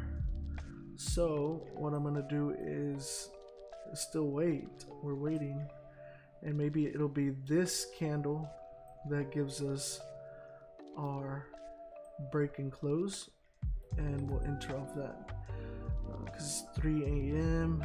Yeah, maybe it'll be like 3:15 and we can enter that. So we're just gonna be waiting. We're gonna be a little patient. It's no rush, no rush. We are patient. GJ thoughts? I'm on GJ. I'm showing you here. Let's see here. No way. I thought you were like 25. Yeah, I get that a lot. I look younger than I am, but I think that's a good thing because, you know, that way when I'm like old, I'll look young still. I like to a lot of times actually when I go out, like, and like if I go out to like a bar or something, and a lot of like when I'm speaking to women and stuff, they're like, oh hey, how old are you? I always add 10 years. So I'm like, oh, I'm 42, and they'll be like, what, there's no way you're 42? And I'm like, yeah, I'm 42. They're like, wow, like you look really good and young for being 42, like you don't look old at all. But I don't know, I saw that somewhere in a movie and I was like, you know what, I'm gonna do that. GJ thoughts, I'm in GJ here. I'm looking at it right now. We're waiting for a breakout. It's literally down here at my level of, it's respecting this little level of support. If you see this here, you see this little level of support that it has, it's where it's kind of respecting. So this red line, I'm waiting for it to, it'll alert us like when it'll break and close. Good thing, imagine if we would have got in on this candle here, you know, it's pushing up, would have been in drawdown, right? So we wait for that. Do I only trade on the 15-minute time frame? No, I don't. I like to, like this specific strategy, yes, I do that. So you're selling. Right now I'm not in anything. I'm just waiting. I'm waiting for the market to tell us. Remember guys, our job as traders is not to predict price, it's to react to price, okay? How do you control your emotions and mindset? I feel like that's what's holding me back sometimes. Well, first of all, if you're having trouble with your emotions and mindset, the number one thing you need to do is you need to lower your risk, okay? Lower your lot size and you'll feel less pressure. If you are finding that you need to control your emotions with like your active trades, if you're in drawdown, you know, reducing your risk helps. At the same time, maybe try doing this is use my what I like to call like 10x strategy, is take 10 trades, 10 wins for 10 pips, 10 trading days. Build up your confidence a little bit, okay? And if you're still feeling your emotions and your mindset creeping in, what you need to do is take a trade and have that 10 pips, at 10 pips, close 90%, okay? When you close 90%, and then adjust your stop loss to break even, or just even leave the original stop loss, but close 90% of the trade. So you only have a very small portion of it left. And what's gonna happen here is the trade's gonna play out, because you need to feel yourself in a trade. It's gonna be a lot smaller, so it's not gonna affect your emotions and your mindset, and you're gonna see what happens. And if it's playing out to your favor and you're consistent with that, it's gonna build the confidence you need. If it's hitting your stop, then you're going to understand you need to tweak a little bit, right? Review, you should be journaling your trades, and you need to review, okay, why did it hit your stop? Was it completely wrong? Did you enter too early, too late? Like, what happened? Where did you go wrong? Where could you be better, right? And that'll help you kind of adjust that. I know how to chart, but sometimes I don't even take my own trades. Yeah, I mean, you got to be confident in, like for me, I stay confident in what I'm looking at as far as my analysis, and I'm not, I don't mind taking an L, because I know L's are part of the game, but I'm going to be confident in what I'm doing. So I will take my trades, like I'm going to take it regardless, you know? So I don't let it affect me in a way where I feel like, oh, you know, I'm going to lose out on this, or, you know, I'm going to lose my money. Like for me, I know jumping into the trade, there's a cost, and that cost is what my stop loss, what my risk is. I write it off in my mind right away, and it is what it is, right? When you make your supply and demand zones and support resistance levels, do you plot them using the line chart? No, I don't anymore. But if you're starting out and you're having a hard time trying to find it, that's a hack to do it. Use a line chart. Look at that drop, lovely stuff. Oh man, this thing is just like melting. Jesus, what's going on here? Is there like some news coming out?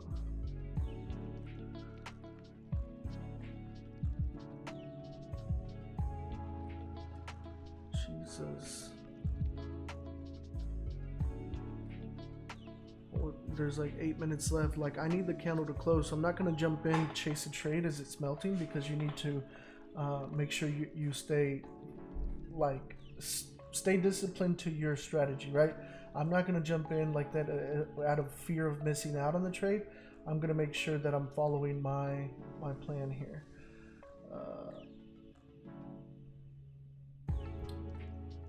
So I'm waiting right here. We got about 8 minutes left, and I'm looking at a couple other things here.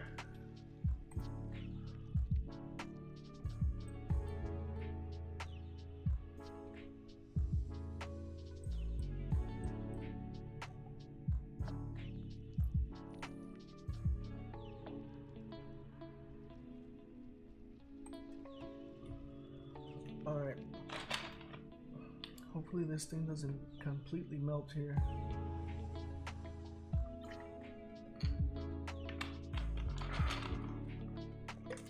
I wanted to pull back some. It's okay if it has a wick, but I wanted to pull back maybe, at least so we can have like a okay stop here and not too heavy. And then we have some range to come down on the first target at least and potentially break lower. So we're just waiting. We're pending right now. Just be patient, guys. Be patient. Patience is key. Patience is key.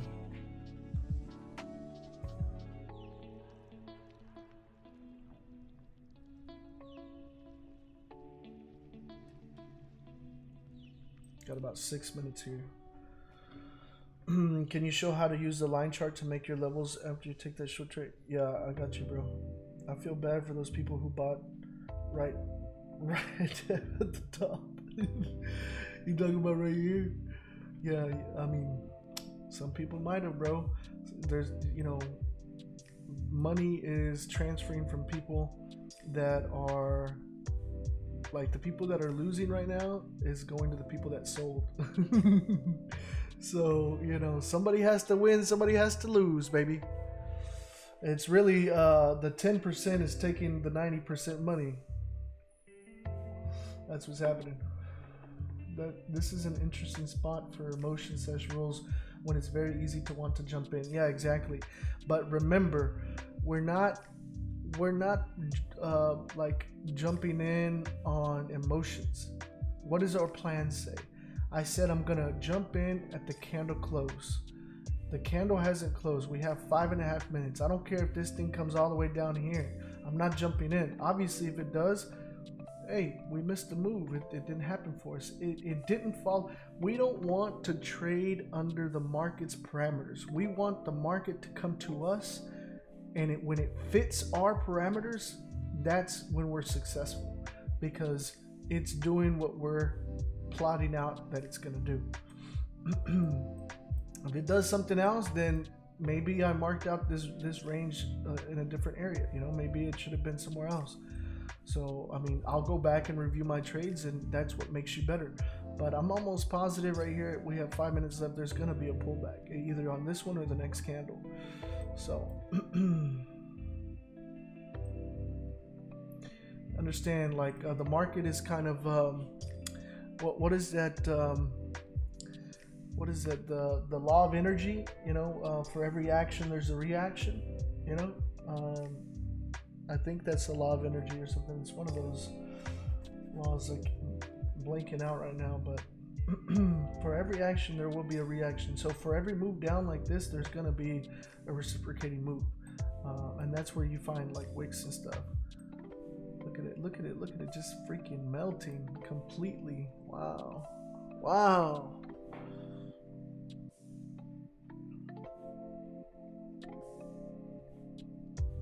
That's crazy. What time is it? It's 3:10. What's going on? Where's all this freaking...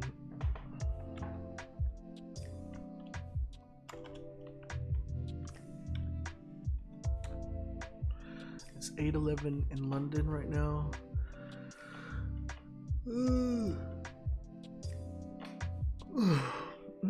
Excuse me. Dang.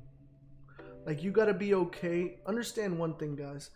Be okay missing out a trade because the market will give you unlimited opportunities. Okay?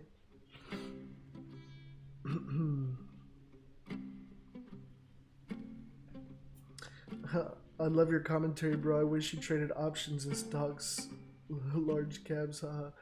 Yeah, man.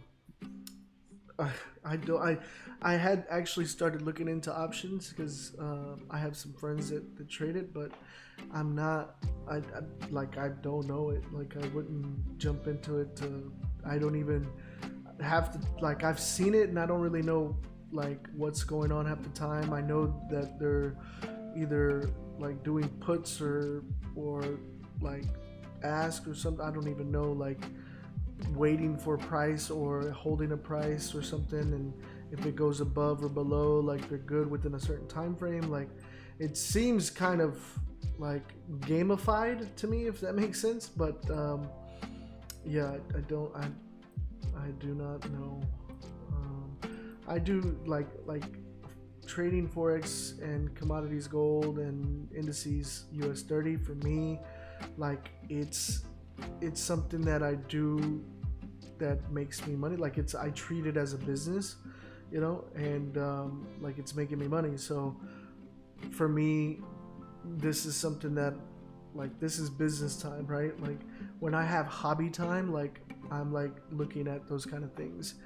But yeah, I mean, I'll let you guys know if I get into it for sure. Yeah, shorts and puts and calls. There you go. If you know how to trade and read charts, options isn't hard. Yeah, I think it's just the terminology, the different terminology. Ebenezer says, can you check Euro AUD on the daily time frame? Hold on, man. I'm waiting to see, like, for a pullback on this, 1.5 minutes. I'll check it here in a second. But right now, like, I don't think I'm gonna get into GJ because I think we missed a move. Like, this stop, look, it's a 44 pip stop. Like, I usually, for my swing trades and intraday trades, it's like anywhere from like 30 to 50 pips, and this is getting to there.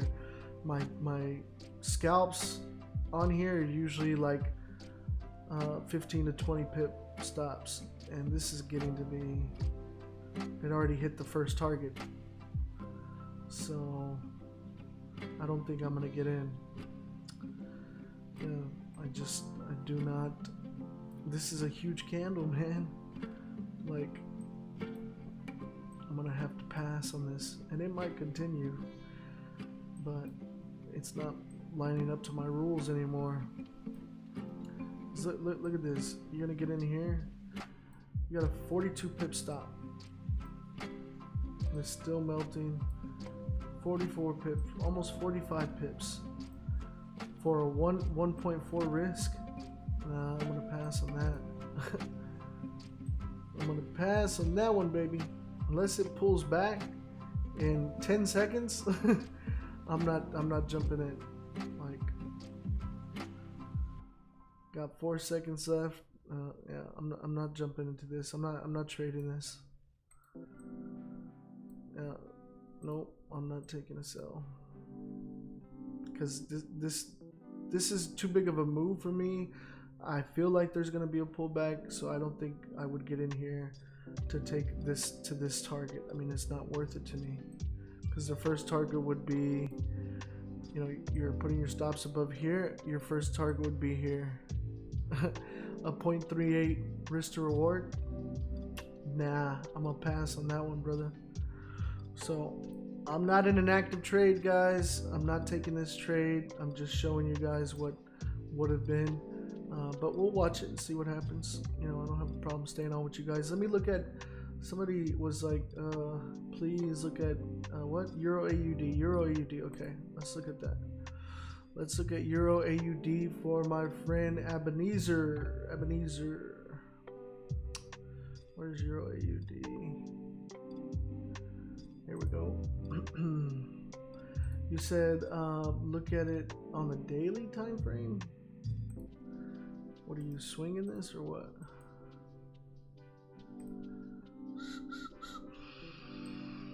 I mean, like, this thing is melting.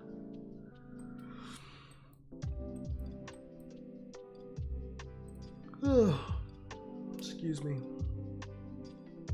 We're looking at the daily time frame.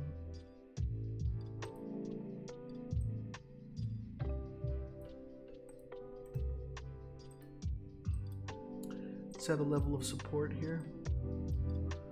We got about 12 and a half hours left on this daily candle. It's been completely bearish. It looks like it broke this little level of support here. So we could be looking at potentially, you know, break, retest before continuation, or we could be looking at price reversal, break, retest, continuation. That's the two possibilities here. If we're trading on the daily, I would probably look for breaks of the highs. You know, here engulfing this previous candle for confirmation of continuation to the upside, because it looks like the size of this candle volume is running out. If we get this candle closing bullish and engulfing, that could give us an indication that this is new level of support, and we're probably going to continue up at least to this level and then have a reaction here, whether it's going to continue or reject to the downside. That's what I would look at there.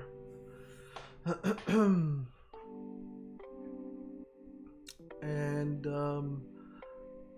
let's see here, who else? There was somebody else said something. Yeah, I have had rules before and jumped in and get a pullback next candle, then you are stuck with a trading plan. You can just execute a trade based on any candle. Does not work long term. Yeah, exactly. Naveed, options are crazy. The contracts can kill your account or make it go crazy high. You got to make sure your gamma is good and theta low. I don't know what that means.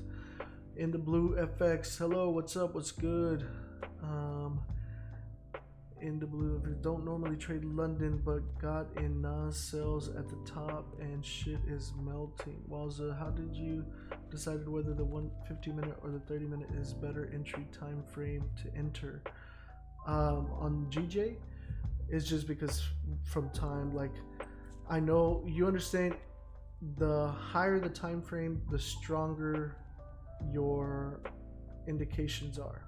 So like, if you have a trend going up or down on the 5-minute, whatever the 15-minute says is stronger. Whatever the 30-minute is stronger than that. Whatever the 1 hour says is stronger than that. Whatever the 4 hours says is stronger than that. Like stronger and longer term, right? So think about what you're trying to trade. Are you trying to trade something quick, or are you trying to trade something like that you're going to hold, right? Now, if I'm trading for 3 hours here with you guys from 1 to 4 a.m., then I'm looking for something pretty quick, right?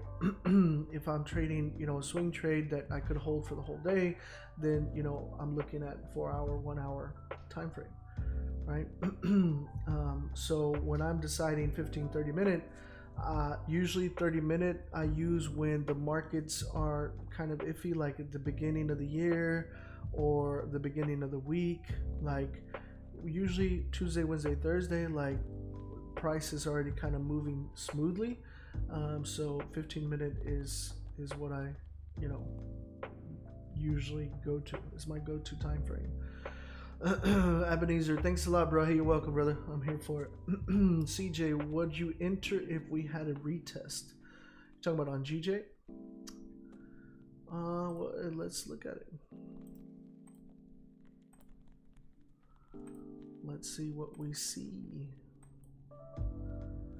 Let's see what we see. So, the only thing here is I wouldn't really consider this a retest, although it is a level of support.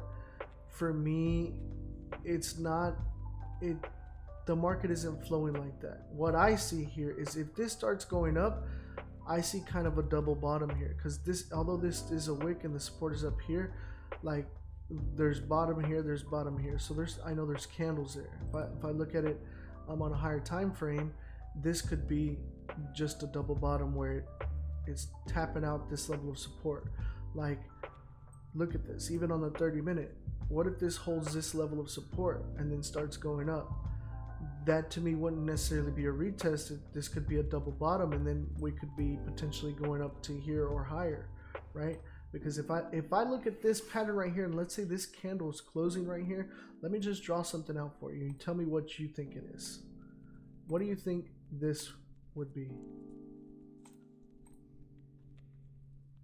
Maybe that color doesn't look good, so let me use these arrows. Does this help visualize a little bit better? What do you think would be happening next? Do you see the pattern? See what I'm talking about? and that's just from experience. I know, like, you see how I've jumped up a time frame and showed you easier. I saw that on the 15th, you know, but that's just because I've been doing this for a fucking long time. Like, I wouldn't do a break and retest here, because that's not a traditional break and retest for me, right? I see this double bottom here already. I know there's a wick here, but I know on a higher time frame this is a level of support already pushing up, causing the wick, right? And if that's going to happen, then we're going to go and I'm going to pay attention to this area, and then I'm going to pay attention to this area. Because it's going to be like a W, you know? Yeah, that makes sense. Cool. And the blue FX says, what's your main / go-to pairs instruments to trade? GJ for currency, gold for commodities, US 30 for indices. Those are the three things I love to trade. I trade other pairs as well. If you're my learner and I send it out, because I'm like, I mean, look at my watch list. I'll go down this, just pick random things and mark up just to see it, you know. Edward says double bottom. Yeah, exactly. Double bottom. Double bottom, W, you know, whatever you want to call it. Let's see here. It says, we need more honest people like you in the stock and options community. A lot of scammers out there. They don't live trade or give any commentary. Yeah, man. I'll tell you one thing. Like, I recommend to people that if you're coming into this game to learn how to trade, you know, start to talk your trade out and give me the story. Like, when you want to take a trade, ask yourself why. And if you can give an explanation of why you're taking that trade, you're getting better. Because if you can't tell me why and tell me the story of why you're taking the trade, you're gambling. You're not trading, you're just gambling. And I think that by doing so, it helps you understand better, because even yourself, you'll start telling, like, explaining yourself why you're taking the trade, and say it out loud, you know, talk out loud. And like, you know, I'm taking this trade because I see it moving like this, it's breaking this is an indication, this is part of my plan, blah blah blah. And you'll start to hear yourself when you're trying to convince yourself. And when you're doing that, you'll be like, hold on a second, that doesn't really doesn't fit with my plan, or doesn't fit with this. Like, when you can't make it make sense, or you're reaching to make it make sense, don't take the trade. Don't do the trade, because here's the thing, that is the emotional part of it. That right there, you're trying to force seeing something on the chart that isn't there. Don't take it. Just when take a tally of how many times you feel yourself like, oh, I'm reaching with my explanation and it's not aligning, and how many times those would have been wrong. And afterwards, come back and tell me how many times I saved you from fucking losing. Okay? Because I'm telling you, that's what it is, man. That's the emotion part. Look at the 1 hour time frame. Rising wedge looks like it's breaking down. I entered the GJ at the start of the 1 hour and I already hit my daily target. Nice. Congrats. I'll do my stop loss break even and just allowing the market to do its thing. Yep. That's perfect, brother. Congrats. Can't see it here on TikTok. LOL. Oh yeah. Oh shit. The chart. Yeah, you guys can't see the chart. When I was talking about the W here, boom, boom. Well, it looks like it's breaking out to the downside. USD CAD. Could you show how to use the line chart? Oh yeah, the line chart thing. Got it. Plan your trade, then trade your plan. Yes, sir. Sorry, the TikTok couldn't see the chart again. I forget, man. Like, my bad. All right. So let's go to like an empty chart here, and I'll take a USD pair. One of my USD pairs. Oh fuck it. Let's just take this. No, GCAD. No, that looks ugly. Well, look at it on the daily. It's kind of just moving sideways. Catch Epi, not bad. Alright. So look, if you're having trouble or need help, a hack to be able to identify tops and bottoms, support and resistance, one of the easiest things you can do is come up here, change the chart to a line chart. Okay, change it to a line chart. Now you see a line chart. Okay. You draw boxes on tops, points. Sorry, TikTok. Points. Okay. Bottoms. Same thing in the bottoms. Points. Okay. Same thing. You just move to the left, and you just look at the points and draw it. See, you can see the points, right? So you're not focused on the candles. Like, you see the points here, rejected here, jumped in the zone, rejected here, rejected here. Look at this. Broke, retest, reaction here, broke it, came back over here. And I bet you anything we move further down, at some point, well, it's all the way up, but at some point it probably will come down here to this area, you know. keep moving this way. You know, we got more points right here. All right, you want to have at least 2 to 3 points, and for you to, I wouldn't just do it, oh, one single point, I'm gonna draw a box here. I would look for multiple touches. Okay, like here, you see all these here at the bottom.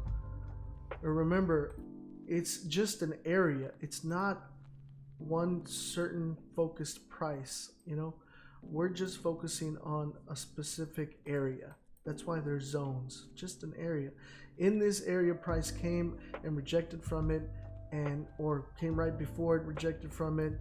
You know, here, rejected from it, peaked up a little bit, rejected from it. You know, respected here, held support, pushed up, held support, pushed up, look, held support, pushed up. And you see, I wasn't even looking at these, and it's happening here. Look here, break, retest, rejected it, rejected it, rejected it. Like, these are important areas. It's an area where price has reaction. Okay, that's where you want to pay attention to. Once you do that, then you change your chart back from line chart to candles, and boom, all of a sudden you got your areas. Look at that. Beautiful, beautiful, beautiful, beautiful. Look at that. right? So that's how you do the line chart hack. Hopefully that that helped you out, brother.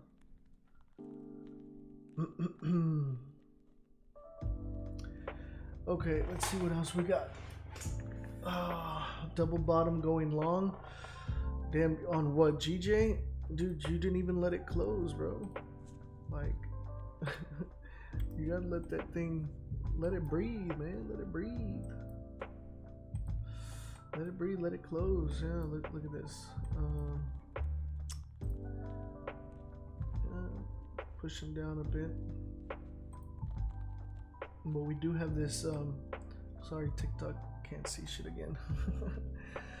So look at this bearish doji. Well, not even bearish, it's like almost non-existent here. So what is this indicative of? It indicates that price is exhausting and it can't decide whether to go up and down. Okay. So at this point, it's also a potential sign of reversal, because we've been coming down, and then here, because you understand the body of the candle is the volume. Okay. The bigger the body, the higher the volume. So this candle right here had a lot of volume to go down. Like, people were waiting here at this level saying, hey, we get close to this level, a lot of sellers jumped in. This was the volume.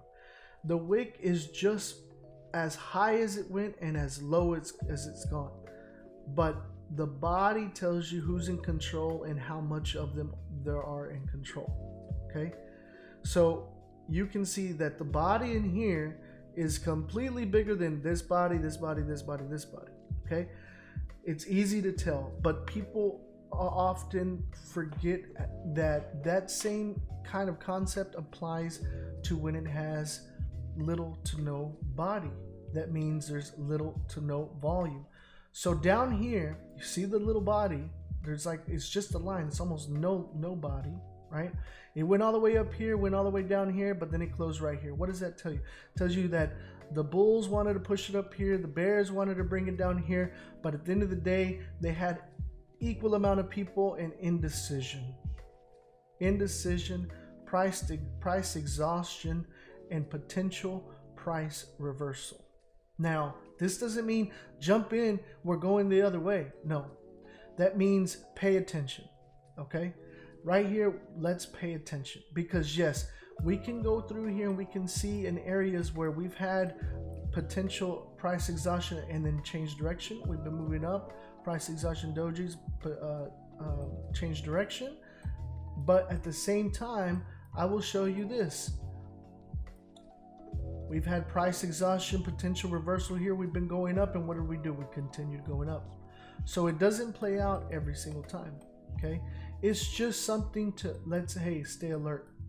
Okay, now if we start seeing candle close bullish, okay, and then we have another candle engulfing that candle and creating new highs, now we have market structure being broken. Now we have a stop loss and a move to the upside. So we start looking at those things and say, now we can justify change of direction. But those are our confirmations, right? From a price action trader, that is a confirmation. We're not going to just take this at face value and say, hey, you know what? Oh, this is price reversal sign. Let's go. This is a potential price reversal. Doesn't mean it is. Okay. Are your lives saved on YouTube? Yes, sir. You can go back there. I've been doing lives on YouTube for about a year. I just started doing on TikTok about a month or 2 months ago.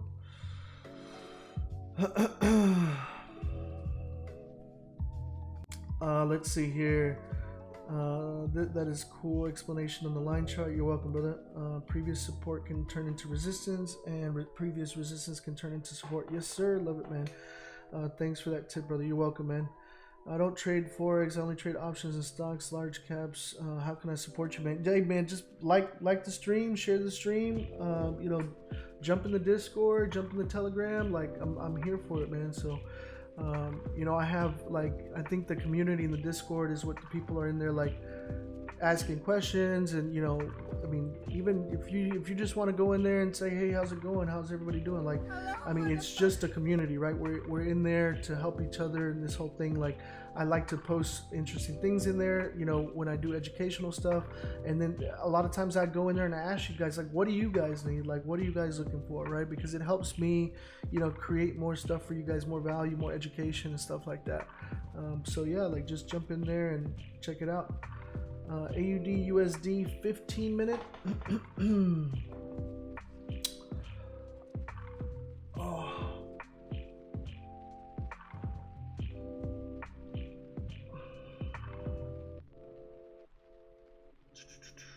Let's see. Says in the blue, says cool. Do you have the same strategies as setups for those instruments? No, I'll tell you that, like, I don't trade indices the same way, and gold is similar but different because of the volatility. So got to keep that in mind. Someone wanted 15-minute AUD USD.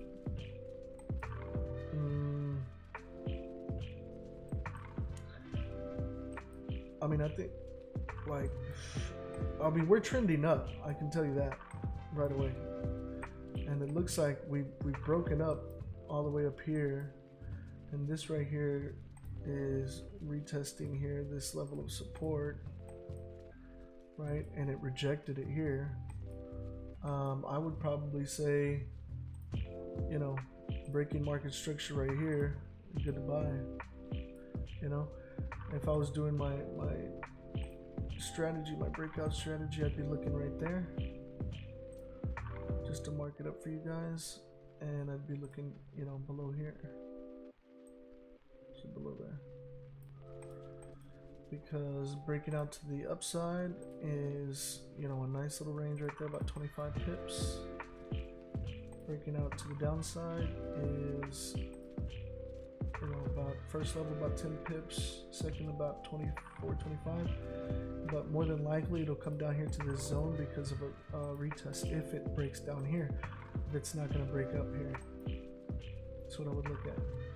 Couple targets, boom, boom, and I don't even have to do top-down analysis on this. I only do top-down analysis so you guys could understand how to analyze a chart. I honestly, I've been on the charts for so long, like, I could just look at the 15-minute and already see it. You know, honestly, I don't even need these markups. Like, I just do them for you guys. So you, because in my mind I see it, but I know you guys can't see in my mind. So, you know, I have to draw it up on the chart so you can see it. Anyways, otherwise, you know, how would you like, you know, be able to see what I see? But usually if I'm trading, I just do these red lines by myself, like, and I set alerts. Because right here, I'll set an alert and say, hey, crossing up, candle close, let me know. You know, this one, set an alert, crossing down, let me know. You know, once the bar closes, the candle closes above or below. But, oh wait, no, I'm just gonna remove this because I'm not gonna trade that. Remember, just because you can mark up a chart doesn't mean you should be taking every single trade, okay?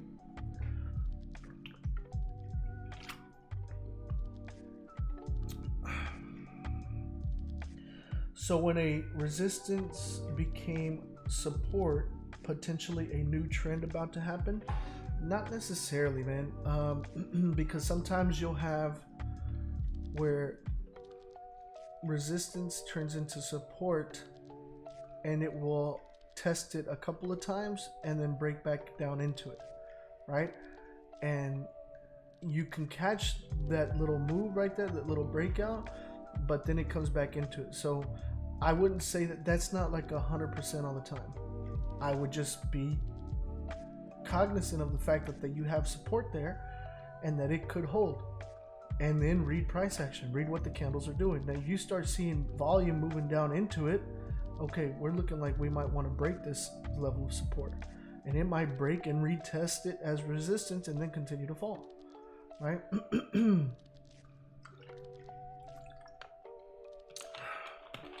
Hopefully that made sense. Let's see. Such a humble trader, man. I'm glad I found your TikTok, and thanks for answering all my questions. Hey, no problem, brother.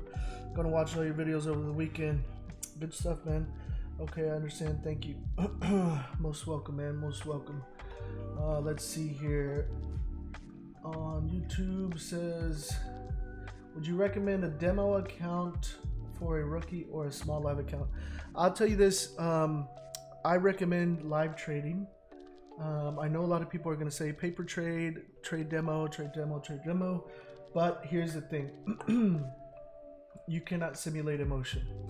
And you know it's a demo, and you know it's not real money. And emotion and psychology is about 90% of this. Charting these charts, I'm telling you, you're going to get so good at charting these charts up, to marking these charts up, that you do this in 5 minutes or less. Like you see me, like I take longest maybe 2 to 5 minutes to mark up a chart, and that's doing top-down analysis.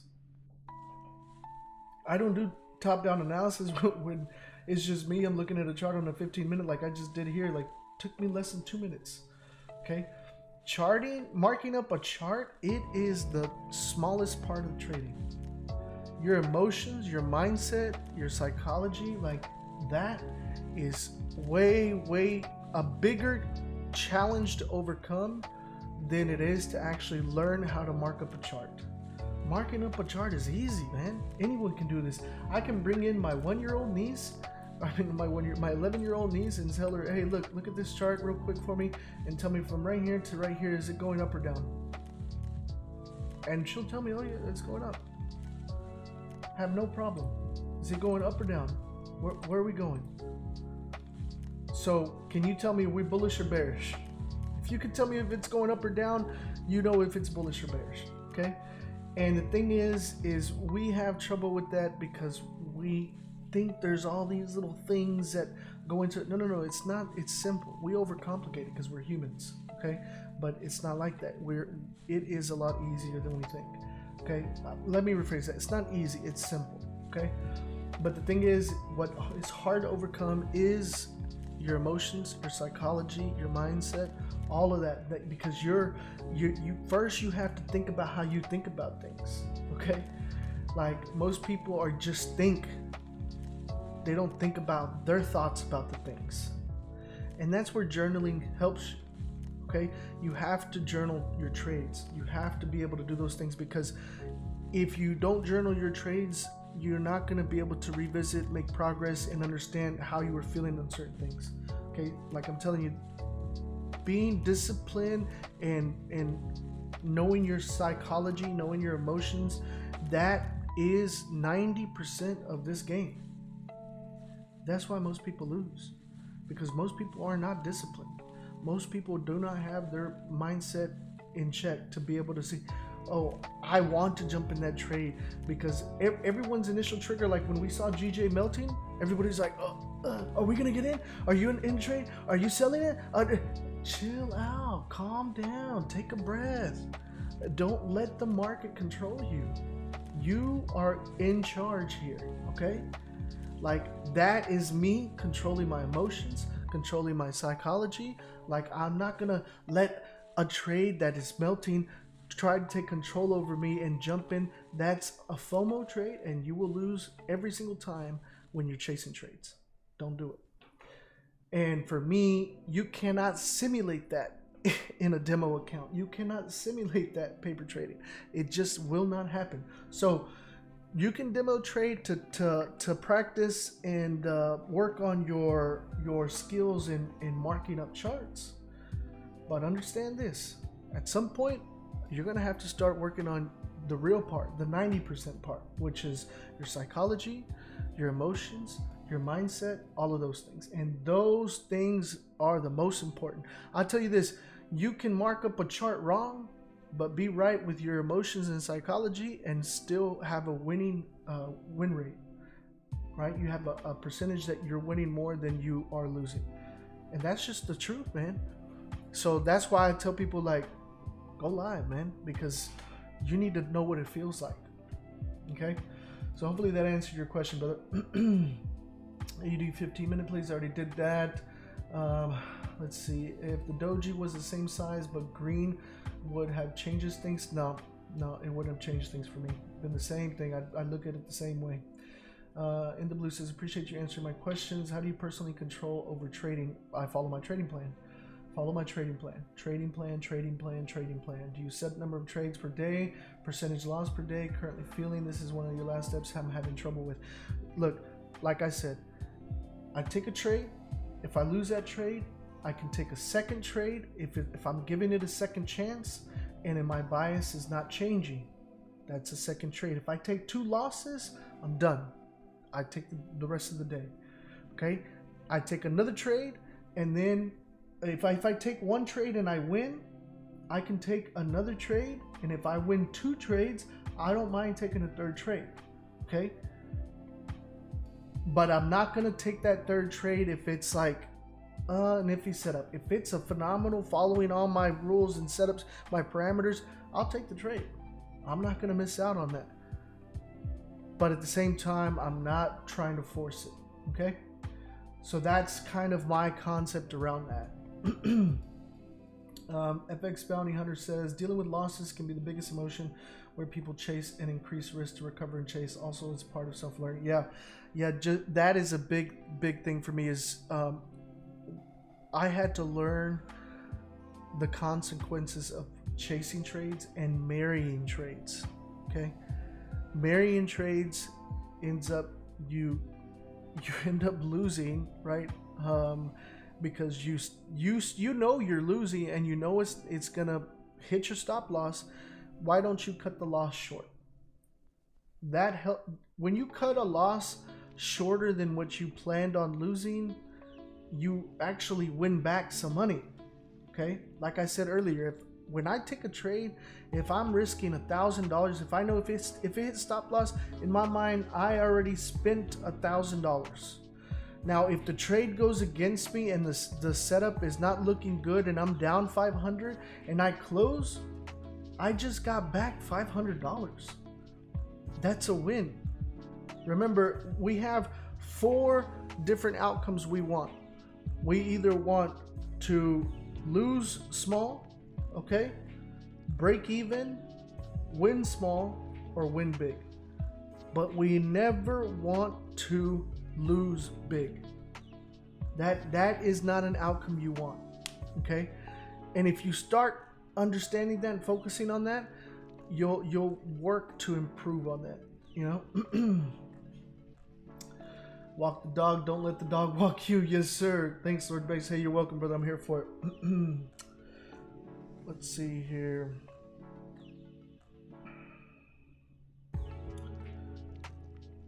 Okay, understand. Facts. Charting is the easy part, and it's the mindset and emotions, man. Yes, sir, bro. You're the best. I appreciate it, man. Everyone listen to this, man. Everything he's saying here is facts. 8+ years of trading knows. Yes, sir. Take notes, you guys. Yeah, definitely, man. Like, and guys, I'm telling you, like, I've had, like, especially on slow days, like Mondays and Fridays when they're slower, I have more time to speak on more things and talk about more things, and I'll spend, you know, a couple of hours here with you guys talking about things, like answering your questions.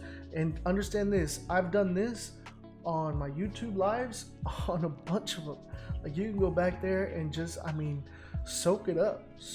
Like, there's tons of free nuggets in there, man. Facts, bro. Facts. Yes, sir.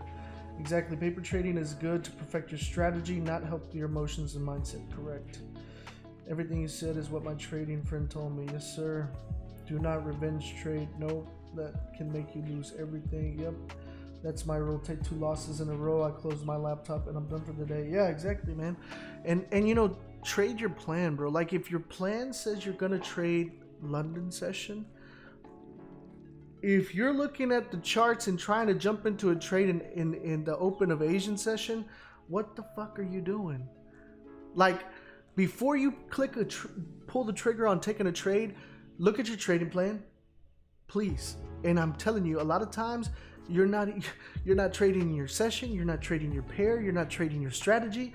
Like, oh, you just saw somebody on YouTube flip a $10 account, and all of a sudden you think you can trade a consolidation phase in the middle of Asian session when you trade New York.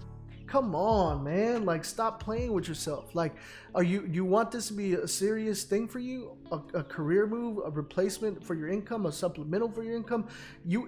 Understand this. Anything in life that you want to be serious and real for you, you have to be serious with, okay? Stop playing games here. Like, I understand that it looks like a game and we're clicking buttons and making some money, but this is not a game, okay?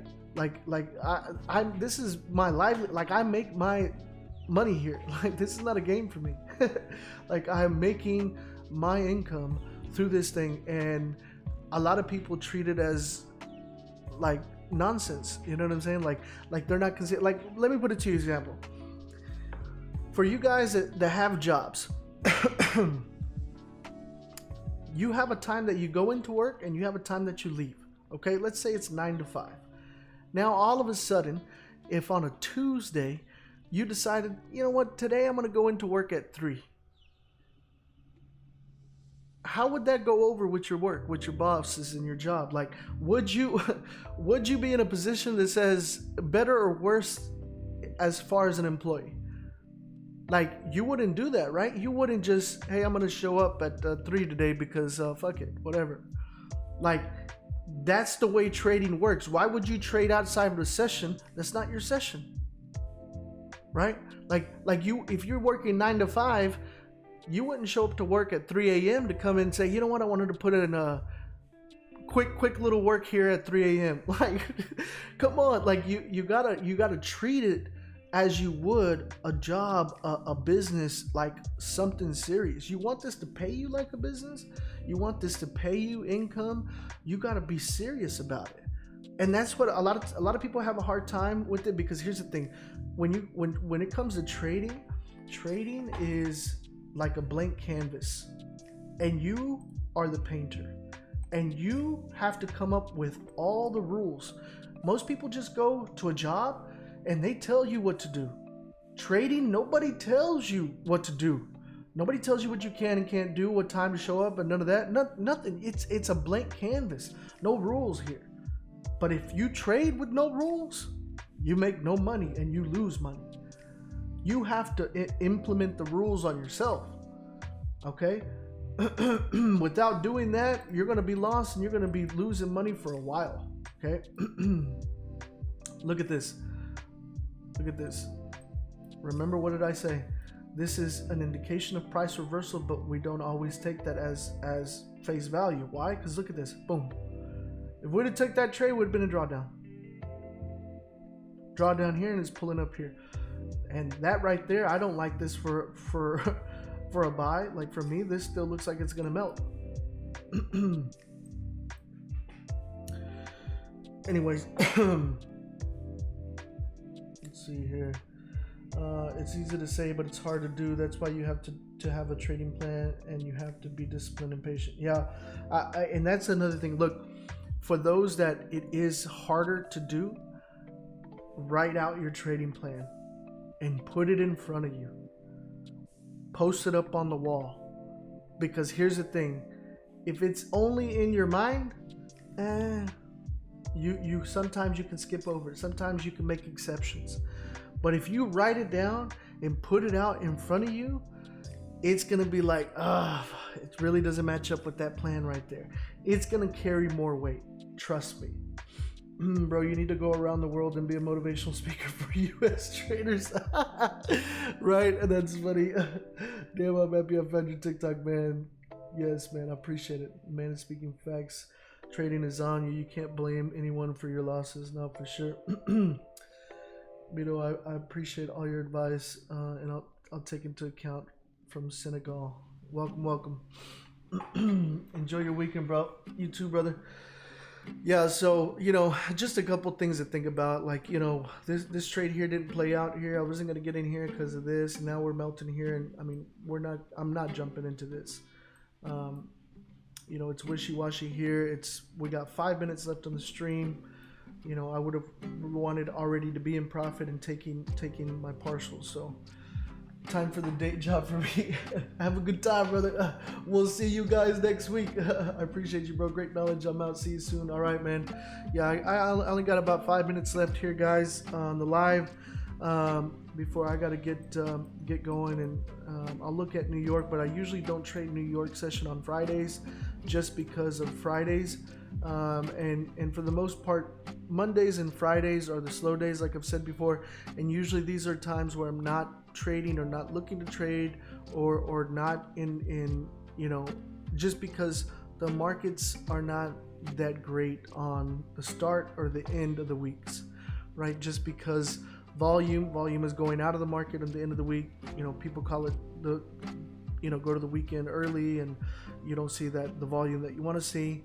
And then Monday, you know, you're getting started, and it takes a minute to get started. Tuesday, Wednesday, Thursdays are the best times to trade. Let's see here. Are you related to ICT? I don't know who ICT is. Heading to bed now. Thank you for answering all my questions. Appreciate it, bro. No problem, brother. Much love, bro. Much love, much love. Yes, sir. Yeah, so I'll probably, like, what I like to do Fridays too is do like educational days, where we're just like doing, you know, from beginner to advanced type of stuff, because I like to, you know, share with you guys what I think is important, right? And what I think that you guys should know, and I answer a lot of questions and stuff like that. You're a great man, bro. Today's my second day with you, and it's been 2 and 2. When is your next live? Well, it'll be Sunday night, Monday morning, Monday for London.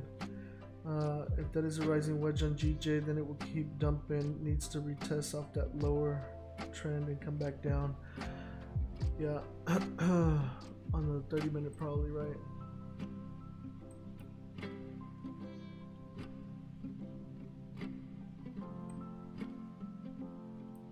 Talking about higher up over here. Yeah, but look at this. I mean, even though we didn't get into this trade, the targets are there. Target 1, target 2. Look at it moving to target 3. It would have been nice if it gave me the entry that I wanted. I'm not going to get in on an impulse. I'm waiting for the candle closure, and it just didn't move like I wanted. But it's okay, because remember, guys, the goal is what? Rule number 1 is to protect your capital. Rule number 2 is not to lose money. So I'm not losing money because I didn't jump into a trade, and we're golden, right?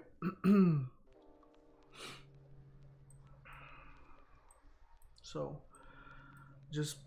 just gonna look at this here. We got about 2 minutes, a minute and a half here left on the stream.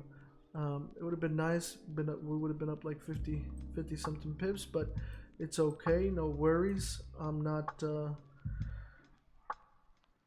it says look at the 1 hour and zoom out. Oh, on the 1 hour.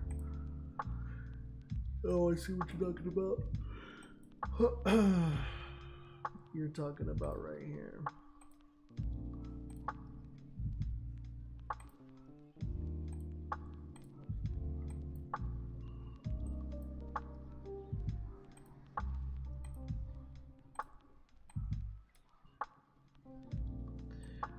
Yeah, I mean, it could, yeah, come down to this trend line and pop up, unless it breaks it, you know. I mean, I think it's gonna pull up for New York. It's not gonna have this massive move without a response. Personally, that's what I think. So we'll see what happens. Yeah, and I'm sure, like, probably like on a smaller time frame, we would have seen. Yeah, see, look, on the 5 minute, this would have broke here, and we could have gone in here, put our stops here. Would have been a 19 pip stop, and catching this would have been like 48-50 pips. Yeah. But I wasn't gonna move down to a 5 minute like you can see the entry was on the 5 minute, but I'm trading on the 15, so that's why we missed it. Right. Usually I look at my trading journal to see that, but I'm clearly seeing it right here. Right. Anyways, guys, it's 4 a.m. That's my time. It's been wonderful, guys. I appreciate you guys joining. I appreciate the love. You know, I'm gonna be back on Monday for the London session, same time, same place, 1 a.m. to 4 a.m. If you guys haven't joined yet, make sure you jump in my Discord. Make sure you jump in the free Telegram. You know, check out the YouTube. Check out the past videos. Hey guys, if you gain any kind of value in any kind of education, make sure you hit the like button, and don't forget to subscribe. Hit that notification bell so you're notified when I go live. Other than that, peace out, and I'll see you guys next week. Have a wonderful weekend. Later. Peace, peace, peace. Ooh.